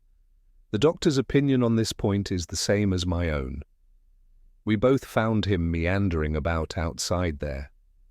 It's obvious this business has gone to his head, at any rate. If the murderer were a man of business like yourself, what you say might be sound. But this murderer is a mystic. He was driven by some fanatical fad about the trees. It's quite likely he thought there was something solemn and sacrificial about the axe, and would have liked to cut off Vane's head before a crowd, like Charles I's. He's looking for the axe still, and probably thinks it a holy relic." "For which reason," said Ash, smiling, "he instantly chucked it down a well." Paynter laughed. "You have me there, certainly," he said. "But I think you have something else in your mind. You'll say, I suppose, that we were all watching the wood, but were we? Frankly, I could almost fancy the peacock trees did strike me with a sort of sickness. A sleeping sickness." "Well," admitted Ash, "you have me there too. I'm afraid I couldn't swear I was awake all the time, but I don't put it down to magic trees, only to a private hobby of going to bed at night. But look here, Mr. Paynter, there's another and better argument against any outsider from the village or countryside having committed the crime. Granted, he might have slipped past us somehow and gone for the squire, but why should he go for him in the wood? How did he know he was in the wood? You remember how suddenly the poor old boy bolted into it, on what a momentary impulse. It's the last place where one would normally look for such a man in the middle of the night. No, it's an ugly thing to say, but we, the group round that garden table, were the only people who knew. Which brings me back to the one point in your remarks which I happen to think perfectly true." "What was that?" inquired the other. "That the murderer was a mystic," said Ash, "but a cleverer mystic than poor old Martin." Painter made a murmur, a protest, and then fell silent. "Let us talk plainly," resumed the lawyer. "Traherne had all those mad motives you yourself admit against the woodcutter. He had the knowledge of Vane's whereabouts which nobody can possibly attribute to the woodcutter. But he had much more. Who taunted and goaded the squire to go into the wood at all? Traherne, who practically prophesied like an infernal quack. Astrologer? That something would happen to him if he did go into the wood. Traherne, who was, for some reason, no matter what, obviously burning with rage and restlessness all that night, kicking his legs impatiently to and fro on the cliff. And breaking out with wild words about it being all over soon? Traherne. And on top of all this, when I walked closer to the wood, whom did I see slip out of it swiftly and silently like a shadow, but turning his face once to the moon? On my oath and on my honour, Traherne. "It is awful," said Painter, like a man, stunned. "What you say is simply awful." "Yes," said Ash seriously, "very awful, but very simple. Traherne knew where the axe was originally thrown. I saw him on that day he lunched here first, watching it like a wolf while Miss Vane was talking to him. On that dreadful night he could easily have picked it up as he went into the wood. He knew about the well, no doubt. Who was so likely to know any old traditions about the peacock trees? He hid the hat in the trees where perhaps he hoped, though the point is unimportant, that nobody would dare to look. Anyhow, he hid it, simply because it was the one thing that would not sink in the well. Mr. Painter, do you think I would say this of any man in mere mean dislike? Could any man say it? Of any man, unless the case was complete, as this is complete. It is complete, said Painter, very pale. I have nothing left against it but a faint, irrational feeling, a feeling that somehow or other, if poor Vane could stand alive before us at this moment, he might tell some other and even more incredible tale. Ash made a mournful gesture. "Can these dry bones live?" he said. "Lord, thou knowest," answered the other mechanically. "Even these dry bones—" And he stopped suddenly with his mouth open, a blinding light of wonder in his pale eyes. "See here," he said hoarsely and hastily. "You have said the word. What does it mean? What can it mean? Dry. Why are these bones dry?" The lawyer started and stared down at the heap. "Your case complete!" cried Painter in mounting excitement. "Where is the water in the well?" "The water I saw leap like a flame." "Why did it leap?" "Where is it gone to?" "Complete." "We are buried under riddles." Ash stooped, picked up a bone and looked at it. "You are right," he said in a low and shaken voice. "This bone is as dry as a bone." "Yes, I am right," replied Cyprian. "And your mystic is still as mysterious as a mystic." There was a long silence. Ash laid down the bone, picked up the axe, and studied it more closely. Beyond the dull stain at the corner of the steel there was nothing unusual about it save a broad white rag wrapped round the handle, perhaps to give a better grip. The lawyer thought it worth noting, however, that the rag was certainly newer and cleaner than the chopper, but both were quite dry. "Mr. Painter," he said at last, "I admit you have scored, in the spirit if not in the letter. In strict logic, this greater puzzle is not a reply to my case. If this axe has not been dipped in water, it has been dipped in blood, and the water jumping out of the well is not an explanation of the poet jumping out of the wood. But I admit that morally and practically it does make a vital difference. We are not faced with a colossal contradiction, and we don't know how far it extends. The body might have been broken up or boiled down to its bones by the murderer, though it may be hard to connect it with the conditions of the murder. It might conceivably have been so reduced by some property in the water and soil for decomposition. Varies vastly with these things.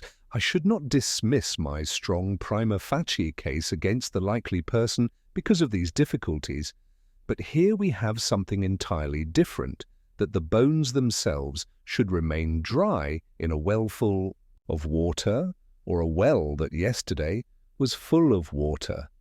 That brings us to the edge of something beyond which we can make no guess.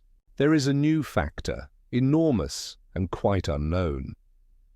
While we can't fit together such prodigious facts, we can't fit together a case against Treherne or against anybody. No, there is only one thing to be done now.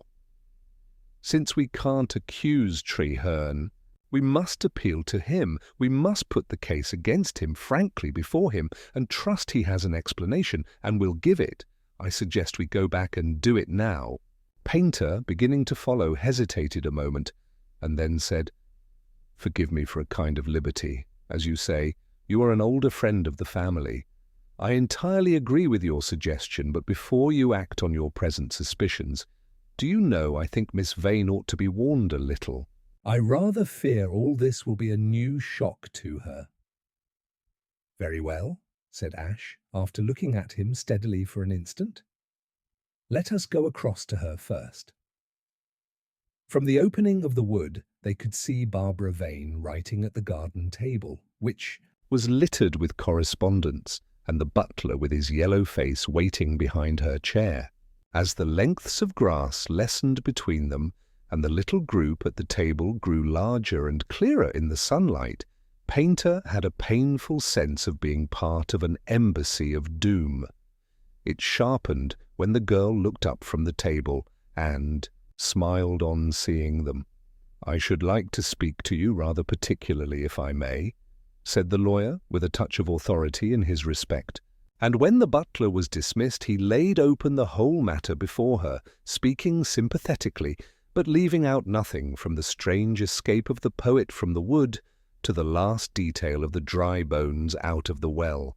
No fault could be found with any one of his tones or phrases, and yet Cyprian, tingling in every nerve with the fine delicacy of his nation about the other sex, felt as if she were faced with an inquisitor. He stood about uneasily, watched the few coloured clouds in the clear sky and the bright birds darting about the wood, and he heartily wished himself up the tree again. Soon, however, the way the girl took it began to move him to perplexity rather than pity. It was like nothing he had expected, and yet he could not name the shade of difference. The final identification of her father's skull by the hole in the hat turned her a little pale, but left her composed.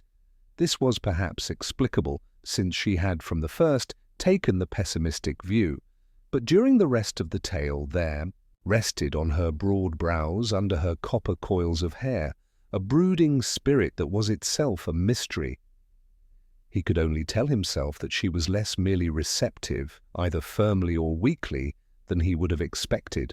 It was as if she revolved, not their problem, but her own. She was silent a long time and said at last, "Thank you, Mr. Ash. I am really very grateful for this. After all, it brings things to the point where they must have come sooner or later." She looked dreamily at the wood and sea and went on, "I've not only had myself to consider, you see. But if you're really thinking that, it's time I spoke out, without asking anybody. You say, as if it were something very dreadful. Mr. Treherne was in the wood that night. Well, it's not quite so dreadful to me, you see, because I know he was. In fact, we were there together." "Together," repeated the lawyer. "We were together," she said quietly, "because we had a right to be together." "Do you mean," stammered Ash, surprised out of himself, "that you were engaged?" No, she said. "We were married." Then, amid a startled silence, She added as a kind of afterthought, "In fact, we are still." Strong as was his composure, the lawyer sat back in his chair with a sort of solid stupefaction at which Paynter could not help smiling. "You will ask me, of course," went on Barbara, in the same measured manner, "why we should be married secretly, so that even my poor father did not know. Well, I answer you quite frankly to begin with, because if he had known, he would certainly have cut me off with a shilling. He did not like my husband, and I rather fancy you do not like him either. And when I tell you this, I know perfectly, well, what you will say, the usual adventurer getting hold of the usual heiress. It is quite reasonable, and, as it happens, it is quite wrong. If I had deceived my father for the sake of the money, or even for the sake of a man, I should be a little ashamed to talk to you about it, and I think you can see that I am not ashamed." "Yes," said the American with a grave inclination. "Yes, I can see that." She looked at him thoughtfully for a moment, as if seeking words for an obscure matter, and then said, "Do you remember, Mr. Paynter, that day you first lunched here and told us about the African trees?" "Well, it was my birthday. I mean my first birthday. I was born then, or woke up or something. I had walked in this garden like a somnambulist in the sun. I think there are many such somnambulists in our set and our society, stunned with health, drugged with good manners, fitting their surroundings too well to be alive. Well, I came alive somehow, and you know how deep in us are the things we first realize when we were babies and began to take notice. I began to take notice. One of the first things I noticed was your own story, Mr. Paynter. I feel as if I heard of St. Securis as children hear of Santa Claus, and as if that big tree were a bogey I still believed in. For I do still believe in such things, or rather I believe in them more and more. I feel certain my poor father drove on the rocks by disbelieving, and you are all racing to ruin after him. That is why I do honestly want the estate, and that is why I am not ashamed of wanting it. I am perfectly certain, Mr. Paynter, that nobody can save this perishing land and this perishing people but those who understand. I mean who understand. 1,000 little signs and guides in the very soil and lie of the land, and traces that are almost trampled out. My husband understands, and I have begun to understand. My father would never have understood. There are powers, there is the spirit. Of a place, there are presences that are not to be put by. Oh, don't fancy I am sentimental and hanker after the good old days. The old days were not all good, that is just the point, and we must understand enough to know the good from the evil. We must understand enough to save the traces of a saint, or a sacred tradition, or where a wicked god has been worshipped, to destroy his altar and to cut down his grove. "His grove," said Paynter automatically, and looked toward the little wood where the sun-bright birds were flying. "Mrs. Treherne," said Ash, with a formidable quietness, "I am not so unsympathetic with all this as you may perhaps suppose. I will not even say it is all moonshine, for it is something better. It is, if I may say so, honeymoonshine. I will never deny the saying that it makes the world go round if it makes people's heads go round too, but there are other sentiments, madam, and other duties. I need not tell you your father was a good man, and that what has befallen him would be pitiable, even as the fate of the wicked. This is a horrible thing, and it is chiefly among horrors that we must keep our common sense. There are reasons for everything, and when my old friend lies butchered, do not come to me with even the most beautiful fairy tales about a saint and his enchanted grove. "Well, and you?" she cried, and rose radiantly and swiftly. "With what kind of fairy tales do you come to me? In what enchanted groves are you walking? You come and tell me that Mr. Paynter found a well where the water danced and then disappeared. But of course miracles are all moonshine. You tell me, you yourself, fished bones from under the same water, and every bone was as dry as a biscuit. But for heaven's sake, let us say nothing that makes anybody's head go round. Really, Mr. Ashe, you must try to preserve your common sense." She was smiling, but with blazing eyes, and Ashe got to his feet with an involuntary laugh of surrender. "Well, we must be going," he said. "May I say that a tribute is really due to your new transcendental training? If I may say so, I always knew you had brains, and you've been learning to use them." The two amateur detectives went back to the wood for the moment, that Ashe might consider the removal of the unhappy squire's remains. As he pointed out, it was now legally possible to have an inquest, and, even at that early stage of investigations, he was in favour of having it at once. "I shall be the coroner," he said, "and I think it will be a case of some person or persons unknown. Don't be surprised. It is often done to give the guilty a false security. This is not the first time the police have found it convenient to have the inquest first and the inquiry afterward." But Paynter had paid little attention to the point, for his great gift of enthusiasm, long wasted on arts and affectations, was lifted to inspiration by the romance of real life into which he had just walked. He was really a great critic. He had a genius for admiration, and his admiration varied fittingly with everything he admired. "A splendid girl and a splendid story," he cried. "I feel as if I were in love again myself, not so much with her as with Eve or Helen of Troy, or some such tower of beauty in the morning of the world. Don't you love all heroic things, that gravity and great candour, and the way she took one step from a sort of throne to stand in a wilderness with a vagabond? Oh, believe me, it is she who is the poet. She has the higher reason, and honour and valour are at rest in her soul. In short, she is uncommonly pretty," replied Ashe with some cynicism. "I knew a murderess rather well who was very much like her, and had just that coloured hair." "You talk as if a murderer could be caught red-haired instead of red-handed," retorted Paynter. "Why, at this very minute you could be caught red-haired yourself. Are you a murderer by any chance?" Ashe looked up quickly and then smiled. "I'm afraid I'm a connoisseur in murderers, as you are in poets," he answered, "and I assure you they are of all colours in hair as well as temperament. I suppose it's inhumane, but mine is a monstrously interesting trade, even in a little place." Like this. As for that girl, of course I've known her all her life, and... But that is just the question. Have I known her all her life? Have I known her at all? Was she even there to be known? You admire her for telling the truth, and so she did, by God, when she said that some people wake up late who have never lived before. Do we know what they might do, we who have only seen them asleep? Great heavens, cried Paynter. You don't dare suggest that she... No, I don't, said the lawyer with composure. But there are other reasons. I don't suggest anything fully, till...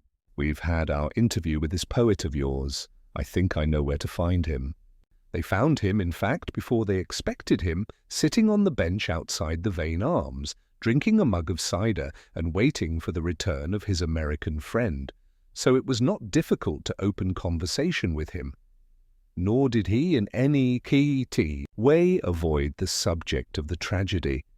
And the lawyer, seating himself also on the long bench that fronted the little marketplace, was soon putting the last developments as lucidly as he had put them to Barbara.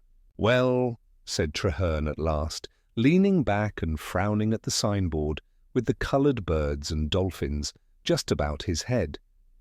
"Suppose somebody did kill the squire. He'd killed a good many people with his hygiene and his enlightened landlordism." Paynter was considerably uneasy at this alarming opening, but the poet went on quite coolly, with his hands in his pockets and his feet thrust out into the street. When a man has the power of a sultan in Turkey and uses it with the ideas of a spinster in Tooting, I often wonder that nobody puts a knife in him. I wish there were more sympathy for murderers somehow. I'm very sorry the poor old fellow's gone myself. But you gentlemen always seem to forget there are any other people in the world. He's all right. He was a good fellow, and his soul, I fancy, has gone to the happiest paradise of all." The anxious American could read nothing of the effect of this in the dark Napoleonic face of the lawyer, who merely said, "What do you mean?" "The fool's paradise," said Treherne, and drained his pot of cider. The lawyer rose. He did not look at Treherne or speak to him, but looked and spoke straight across him to the American, who found the utterance not a little unexpected. "Mr. Painter," said Ashe, "you thought it rather morbid of me to collect murderers, but it's fortunate for your own view of the case that I do.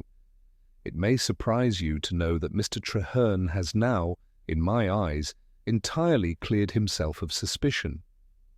I've been intimate with several assassins, as I remarked, but there's one thing none of them ever did. I never knew a murderer to talk about the murder, and then at once deny it and defend it. No, if a man is concealing his crime, why should he go out of his way to apologize for it?" "Well," said Painter, with his ready appreciation, "I always Said you were a remarkable man, and that's certainly a remarkable idea." "Do I understand," asked the poet, kicking his heels on the cobbles, "that both you gentlemen have been kindly directing me toward the gallows?" "No," said Painter thoughtfully. "I never thought you guilty, and even supposing I had, if you understand me, I should never have thought it quite so guilty to be guilty.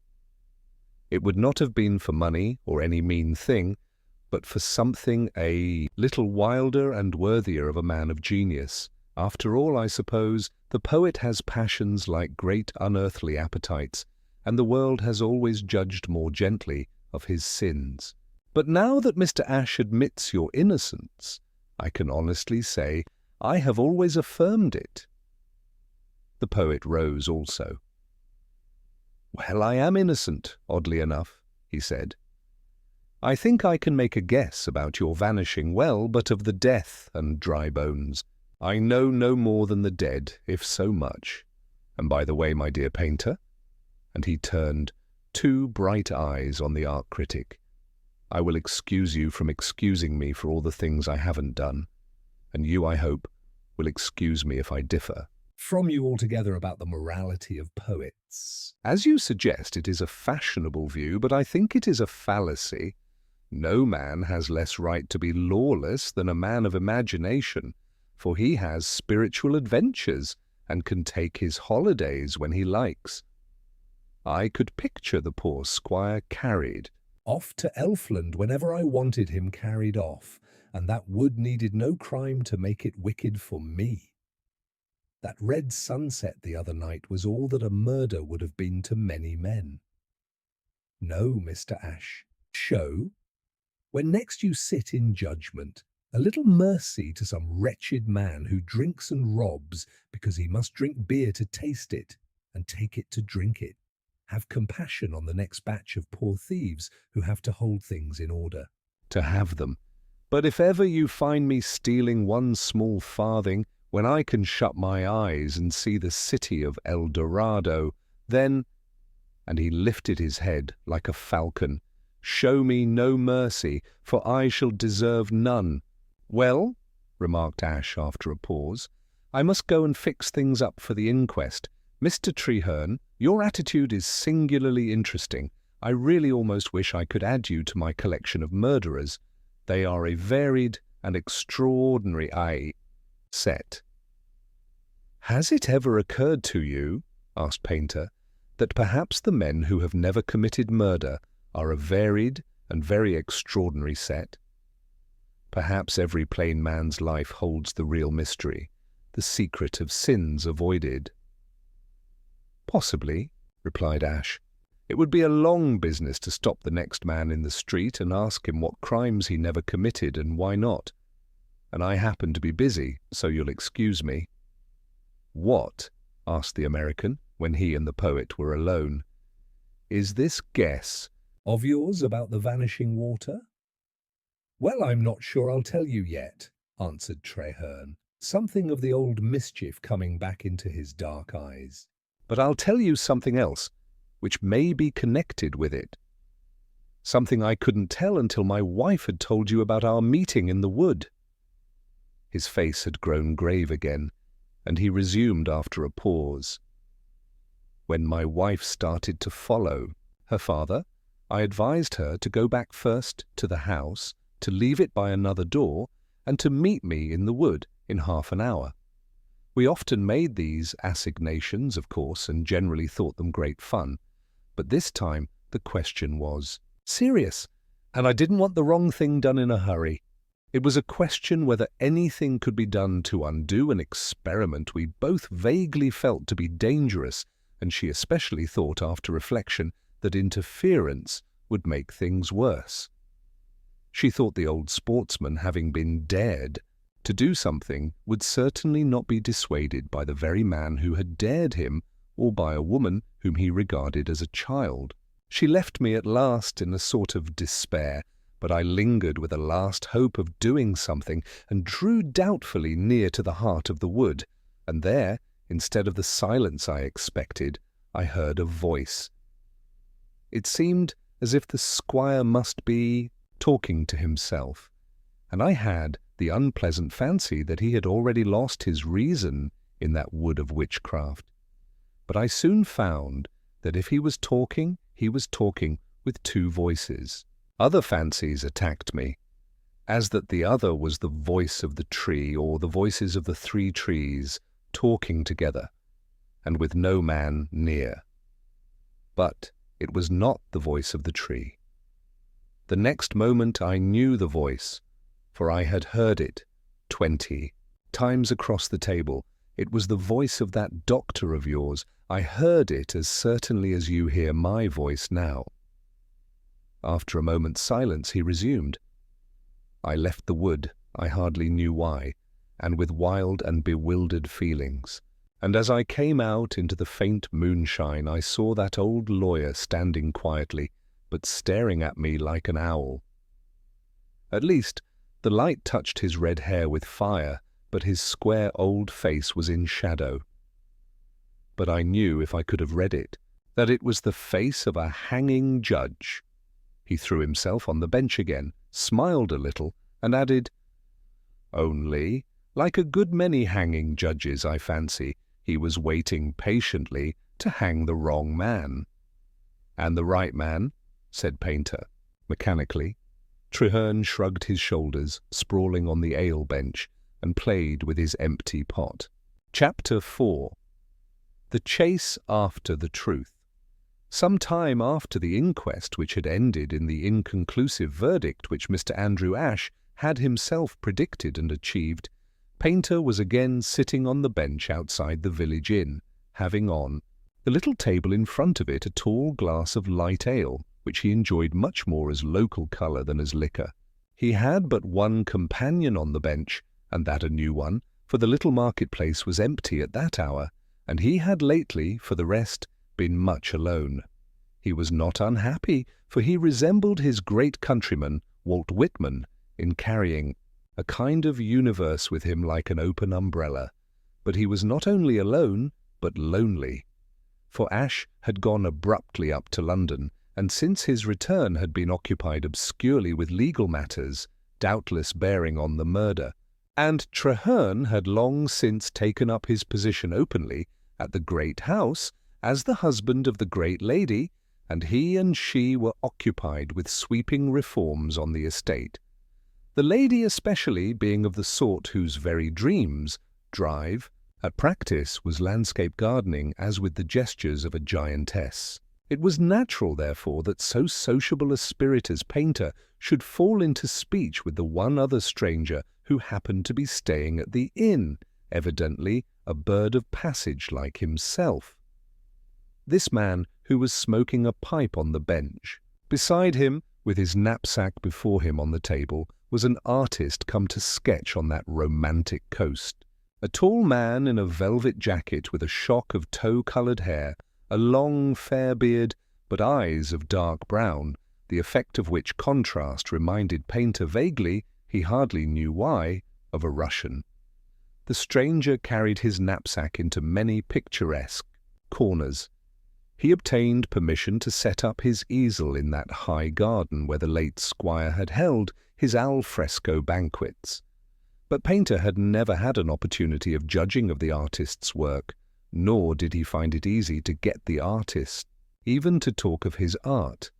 Cyprian himself was always ready to talk of any art, and he talked of it excellently, but with little response. He gave his own reasons for preferring the Cubists to the cult of Picasso, but his new friend seemed to have but a faint interest in either.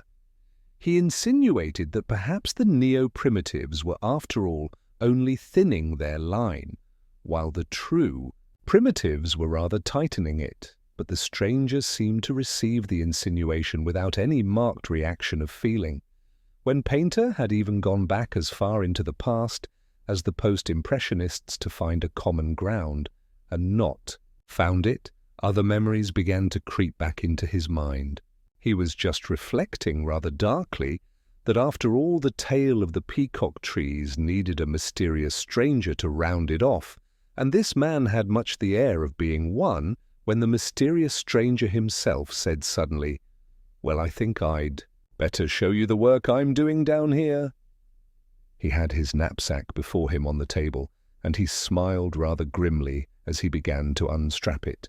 Painter looked on with polite expressions of interest, but was considerably surprised when the artist unpacked and placed on the table not any recognizable works of art, even of the most Cubist description, but, first, a quire of foolscap, closely written with notes in black and red ink, and, second, to the American's extreme amazement, the old woodman's axe with the linen wrapper which he had himself found in the well long ago.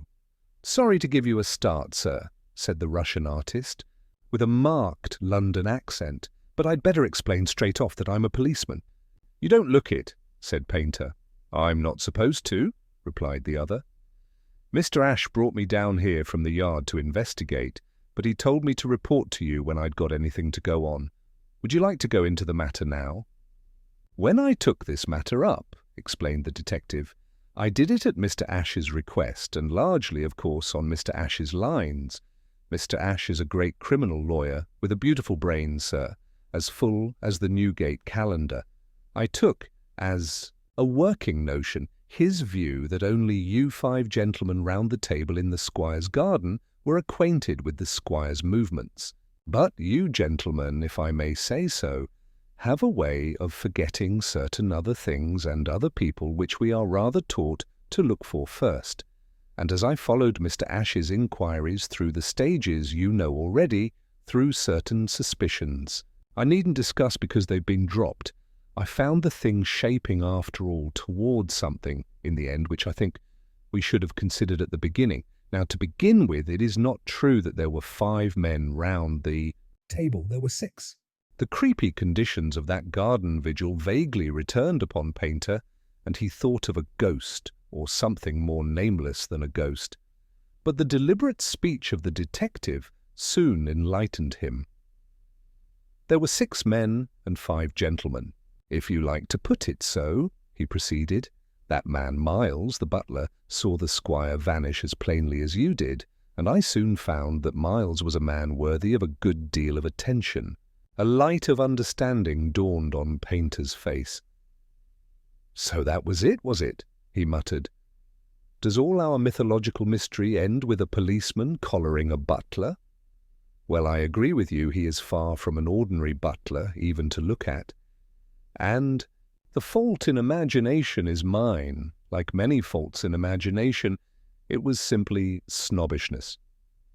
"We don't go quite so fast as that," observed the officer, in an impassive manner. "I only said I found the inquiry pointing to Miles, and that he was well worthy of attention. He was much more in the old squire's confidence than many people supposed, and when I cross-examined him he told me a good deal that was worth knowing. I've got it all down in these notes here, but at the moment I'll only trouble you with one detail of it." One night this butler was just outside the squire's dining room door when he heard the noise of a violent quarrel. The squire was a violent gentleman from time to time, but the curious thing about this scene was that the other gentleman was the more violent of the two. Miles heard him say repeatedly that the squire was a public nuisance and that his death would be a good riddance for everybody. I only stop now to tell you that the other gentleman was Dr. Burton Brown, the medical man of this village. The next examination I made was that of Martin, the woodcutter.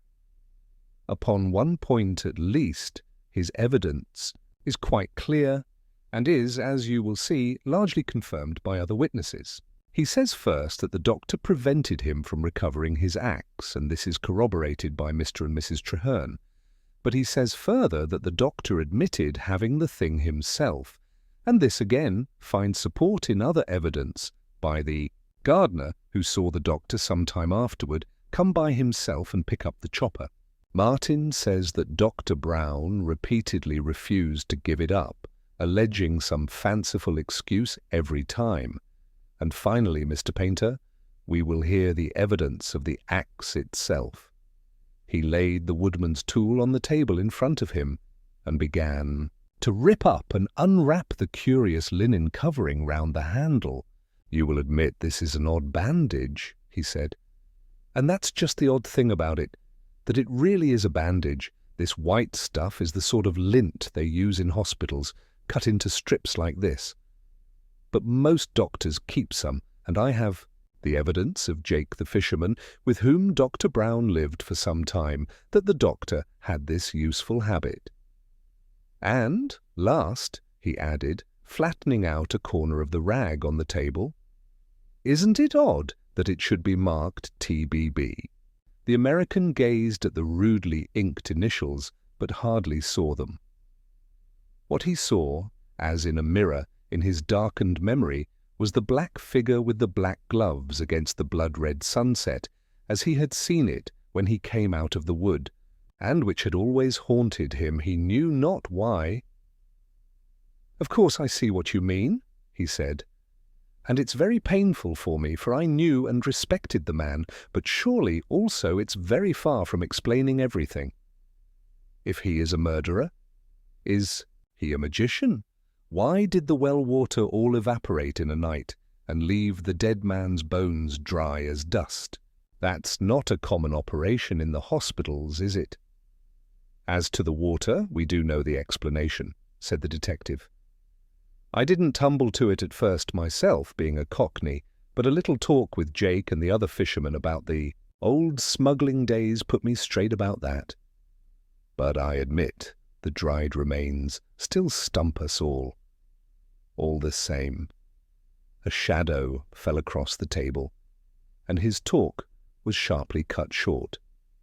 Ash was standing under the painted sign, buttoned up grimly, in black, and with the face of the hanging judge of which the poet had spoken, plain this time in the broad sunlight.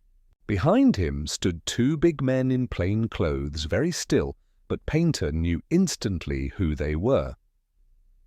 "We must move at once," said the lawyer. "Dr. Burton Brown is leaving the village."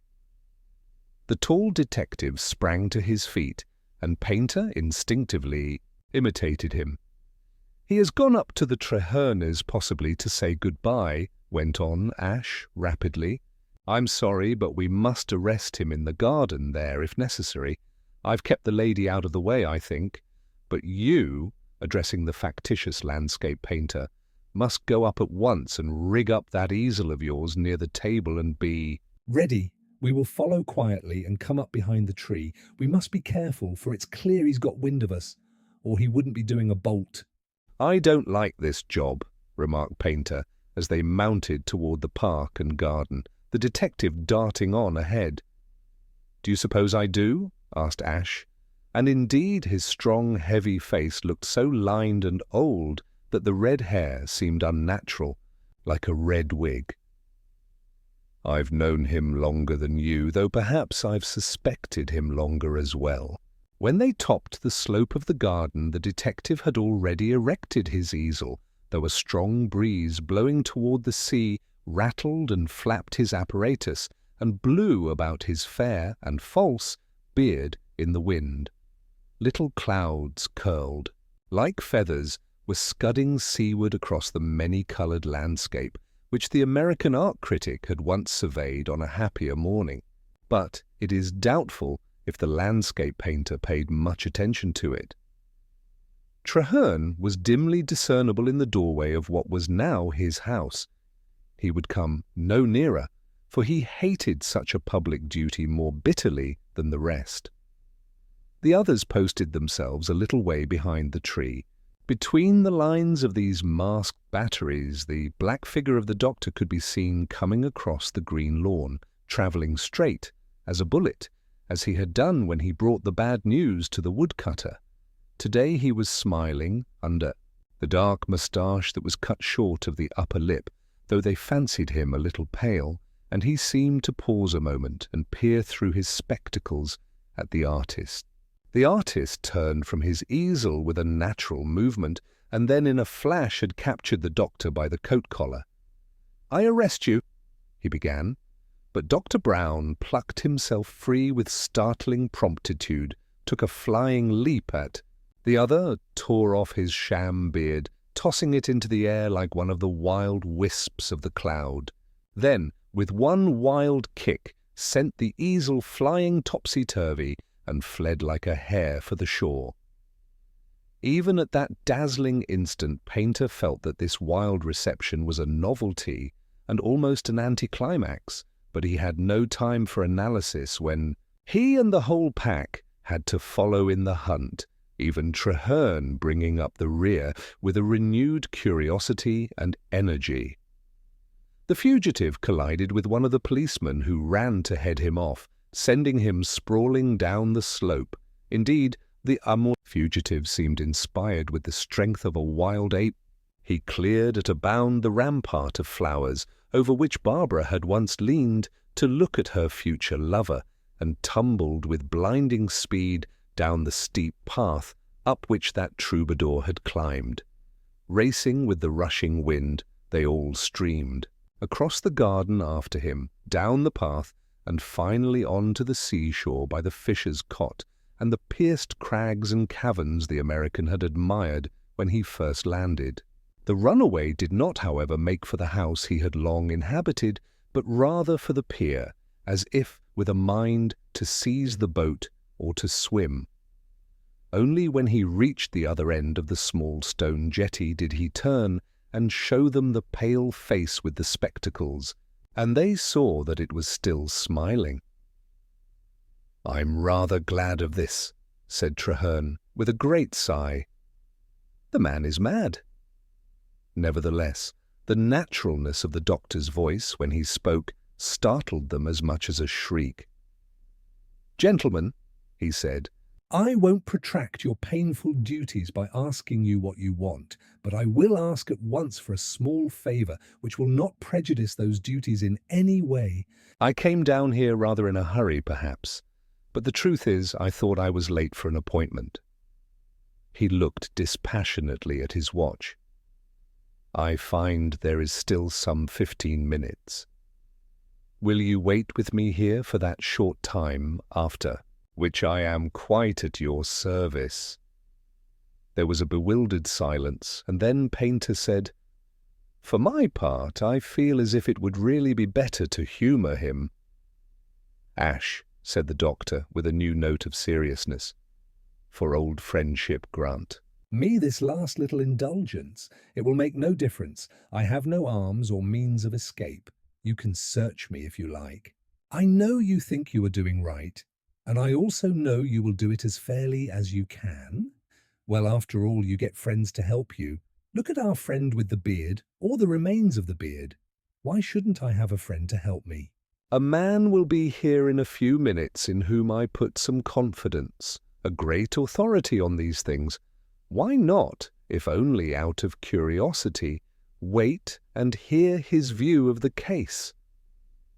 "This seems all moonshine," said Ash, "but on the chance of any light." On things, well, from the moon, I don't mind waiting a quarter of an hour.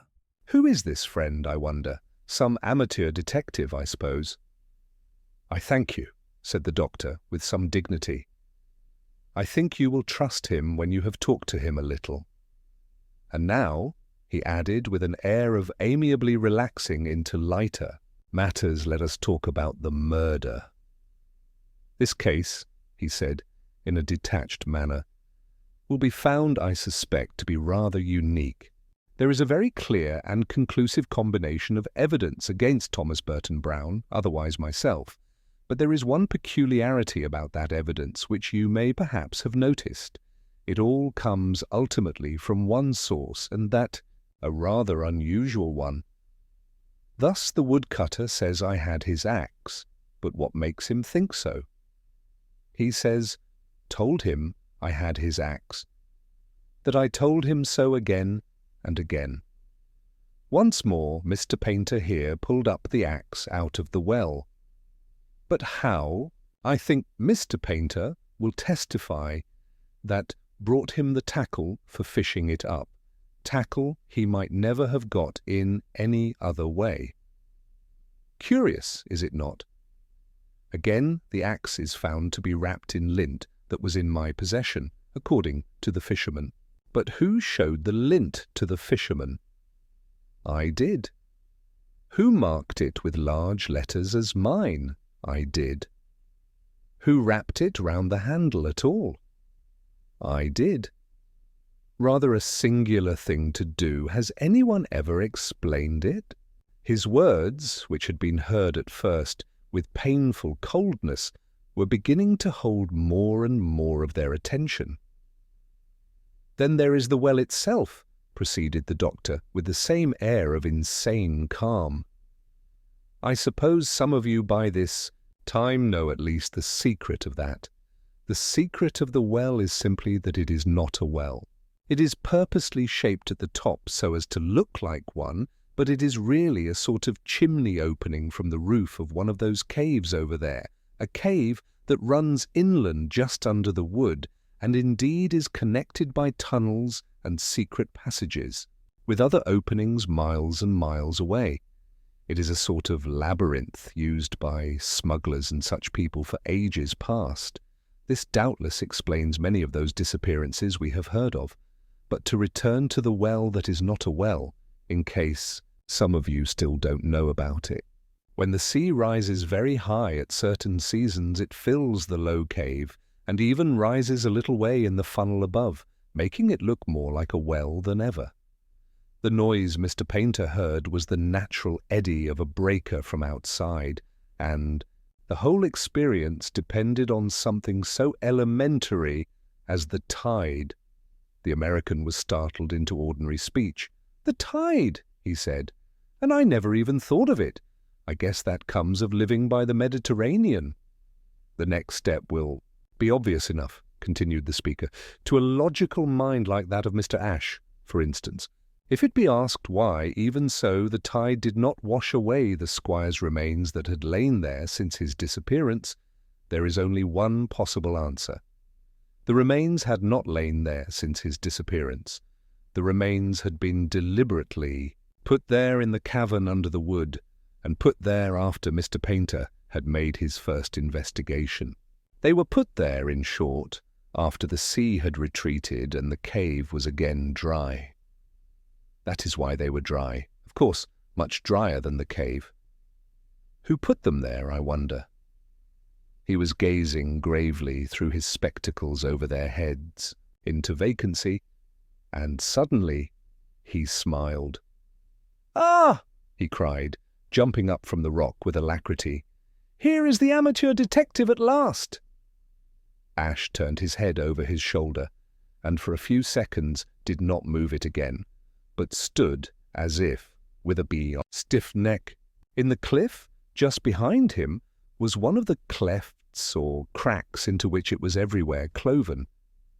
Advancing from this into the sunshine, as if from a narrow door, was Squire Vane, with a broad smile on his face. The wind was tearing from the top of the high cliff out to sea, passing over their heads, and they had the sensation that everything was passing over their heads and out of their control. Painter felt as if his head had been blown off like a hat, but none of this gale of unreason seemed to stir a hair on the white head of the squire, whose bearing, though self-important and bordering on a swagger, seemed if anything more comfortable than in the old days. His red face was, however, burnt, like a sailor's, and his light clothes had a foreign look. "Well, gentlemen," he said genially, "so this is the end of the legend of the peacock trees. Sorry to spoil that delightful traveller's tale, Mr. Painter, but the joke couldn't be kept up forever. Sorry to put a stop to your best poem, Mr. Treherne, but I thought all this poetry had been going a little too far. So Dr. Brown and I fixed." Up a little surprise for you, and I must say, without vanity, that you look a little surprised. "What on earth," asked Ash at last, "is the meaning of all this?" The squire laughed pleasantly, and even a little apologetically. "I'm afraid I'm fond of practical jokes," he said, "and this, I suppose, is my last grand practical joke.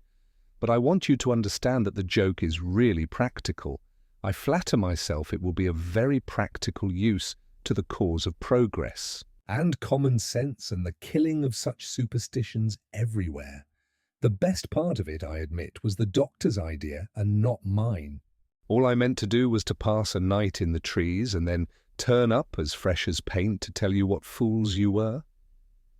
But Dr. Brown here followed me into the wood, and we had a little talk which rather changed my plans. He told me that a disappearance for a few hours like that would never knock the nonsense on the head. Most people would never even hear of it, and those who did would say that one night proved nothing. He showed me a much better way, which had been tried in several cases where bogus miracles had been shown up.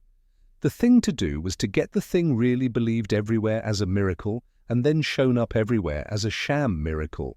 I can't put all the arguments as well as he did, but that was the notion, I think. The doctor nodded, gazing silently at the sand, and the squire resumed with undiminished relish. We agreed that I should drop through the hole into the cave and make my way through the tunnels where I often used to play as a boy to the railway station a few miles from here, and there take a train for London. It was necessary for the joke, of course, that I should disappear without being traced, so I made my way to a port and put in a very pleasant month or two round my old haunts in Cyprus and the Mediterranean. There's no more to say of that part of the business, except that I arranged to be back by a particular time, and here I am. But I've heard enough of what's gone on round here to be satisfied that I've done the trick. Everybody in Cornwall and most people in South England have heard of the vanishing squire, and thousands of noodles have been nodding their heads over crystals and tarot cards at this marvellous proof of an unseen world. I reckon the reappearing squire will scatter their cards and smash their crystals so that such rubbish won't appear. Again, in the 20th century, I'll make the peacock trees the laughing stock of all Europe and America. "Well," said the lawyer, who was the first to rearrange his wits, "I'm sure we're all only too delighted to see you again, squire, and I quite understand your explanation and your own very natural motives in the matter. But I'm afraid I haven't got the hang of everything yet.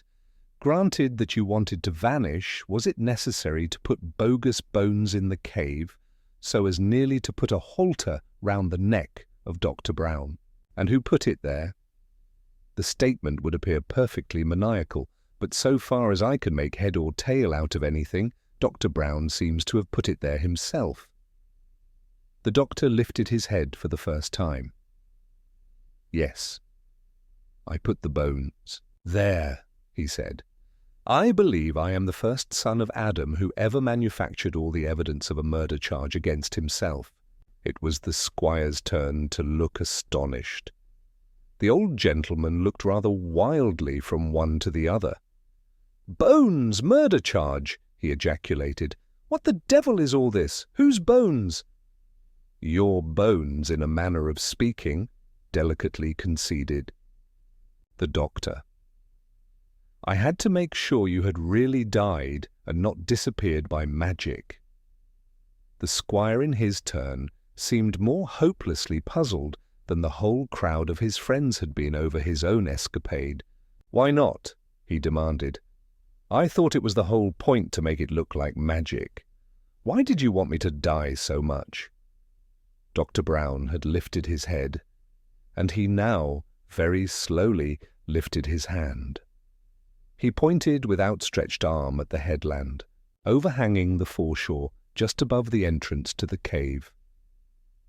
It was the exact part of the beach where Painter had first landed, on that spring morning when he had looked up in his first fresh wonder at the peacock trees. But the trees were gone. The fact itself was no surprise to them. The clearance had naturally been one of the first of the sweeping changes of the Traherne regime. But though they knew it well, they had wholly forgotten it, and its significance returned on them suddenly like a sign in heaven. "That is the reason," said the doctor. "I have worked for that for 14 years. They no longer looked at the bare promontory on which the feathery trees had once been so familiar a sight, for they had something else to look at. Anyone seeing the squire now would have shifted his opinion about where to find the lunatic in that crowd. It was plain in a flash that the change had fallen on him like a thunderbolt, that he, at least, had never had the wildest notion that the tale of the vanishing squire had been but a prelude to that of the vanishing trees. The next half-hour was full of his ravings and expostulations, which gradually died away into demands for explanation and incoherent questions repeated again and again. He had practically to be overruled at last, in spite of the respect in which he was held, before anything like a space and silence were made in which the doctor could tell his own story. It was perhaps a singular story of which he alone had ever had the knowledge, and though its narration was not uninterrupted, it may be set forth consecutively in his own words. First, I wish it clearly understood that I believe in nothing. I do not even give the nothing I believe a name, or I should be an atheist. I have never had inside my head so much as a hint of heaven and hell.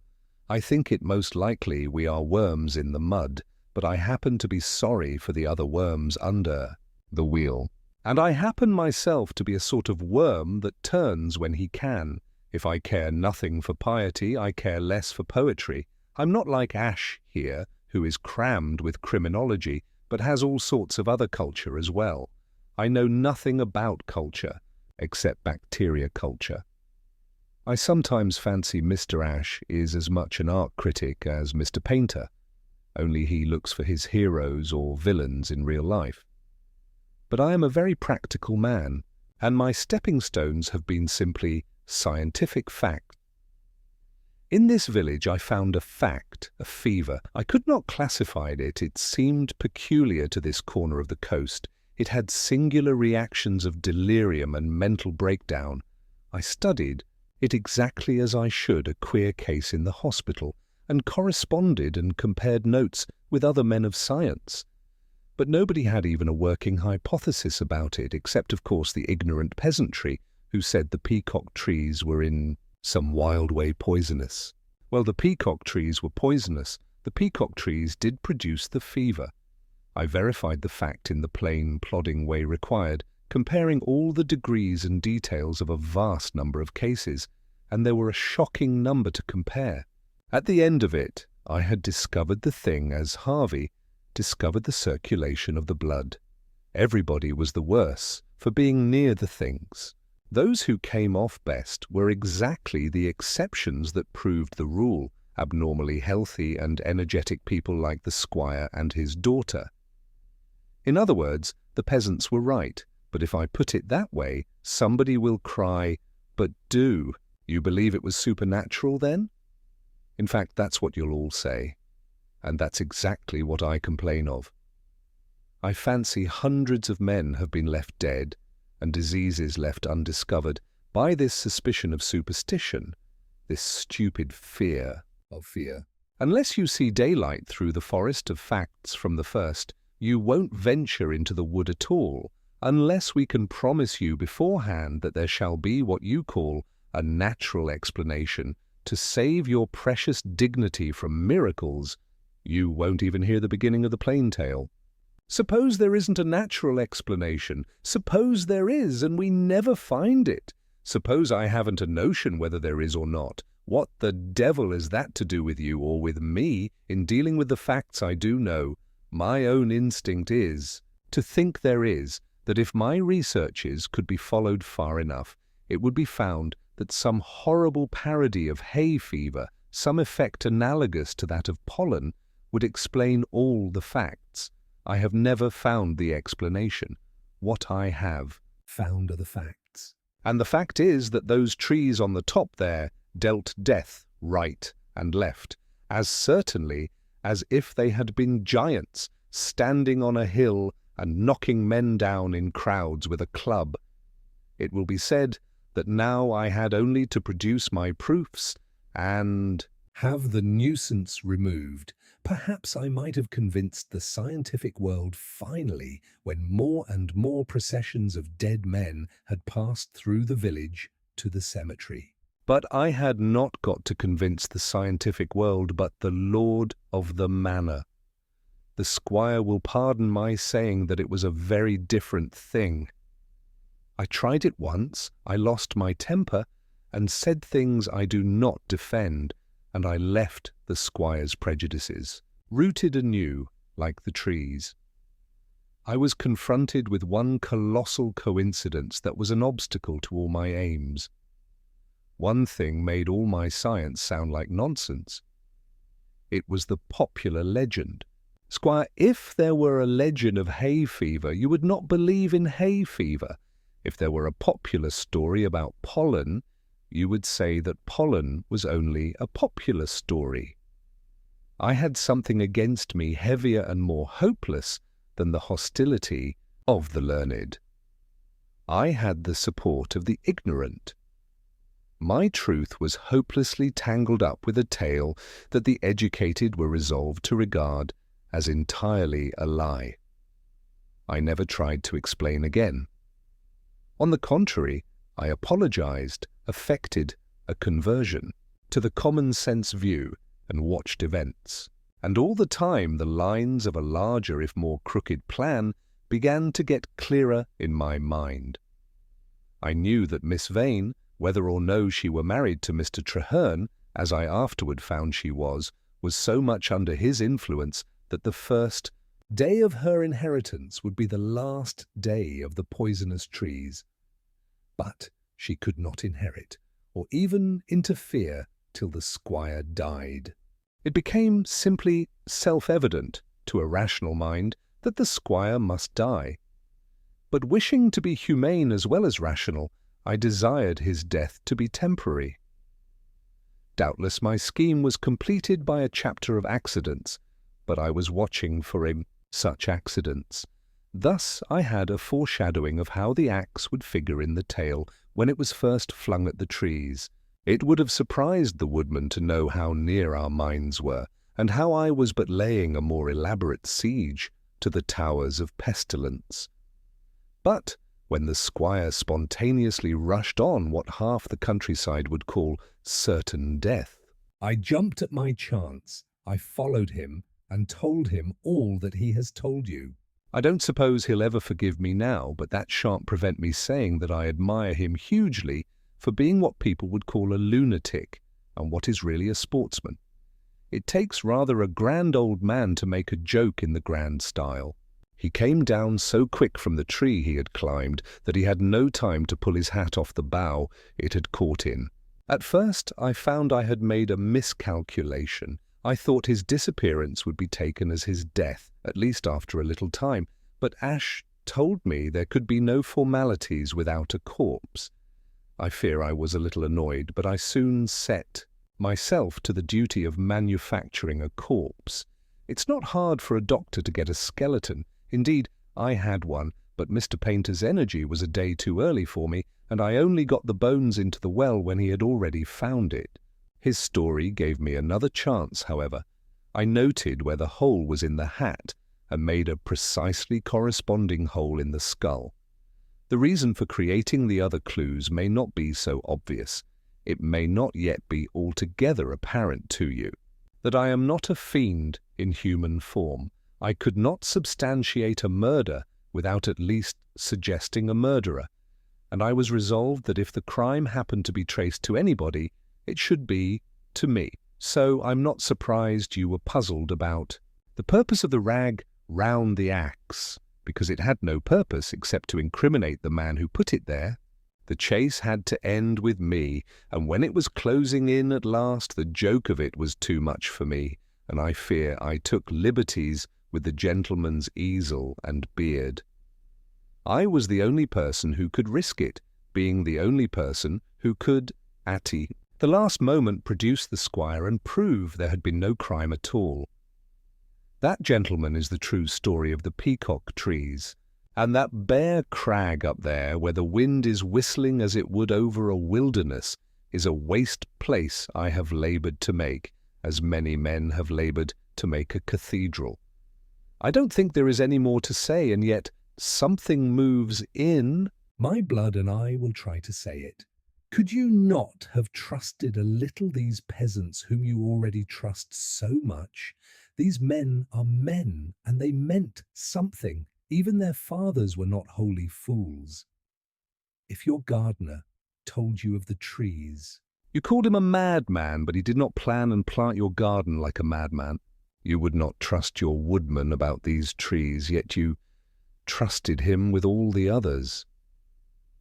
Have you ever thought what all the work of the world would be like if the poor were so senseless as you think them? But no, you stuck to your rational principle. And your rational principle was that a thing must be false because thousands of men had found it true, that because many human eyes had seen something it could not be there. He looked across at Ash with a sort of challenge, but though the sea wind ruffled the old lawyer's red mane, his Napoleonic mask was unruffled. It even had a sort of beauty from its new benignity. "I am too happy just now in thinking how wrong I have been," he answered, "to quarrel with you, Doctor, about our theories. And yet, in justice to the squire as well as myself, I should demur to your sweeping inference. I respect these peasants. I respect your regard for them. But their stories are a different matter. I think I would do anything for them but believe them. Truth and fancy, after all, are mixed in them, when in the more instructed they are separate, and I doubt if you have considered what would be involved in taking their word for anything. Half the ghosts of those who died of fever may be walking by now, and kind as these people are, I believe they might still burn a witch. No, Doctor, I admit these people have been badly used. I admit they are in many ways our betters, but I still could not accept anything in their evidence." The doctor bowed gravely and respectfully enough, and then, for the last time that day, they saw his rather sinister smile. "Quite so," he said, "but you would have hanged me on their evidence." And, turning his back on them as if automatically, he set his face toward the village where for so many years he had gone his round. The end. And that was The Trees of Pride by G.K. Chesterton, a story filled with intrigue and timeless charm. Thanks for listening with Read Media. If you enjoyed this audiobook, don't forget to like, subscribe, and stay tuned for more incredible stories. See you next time.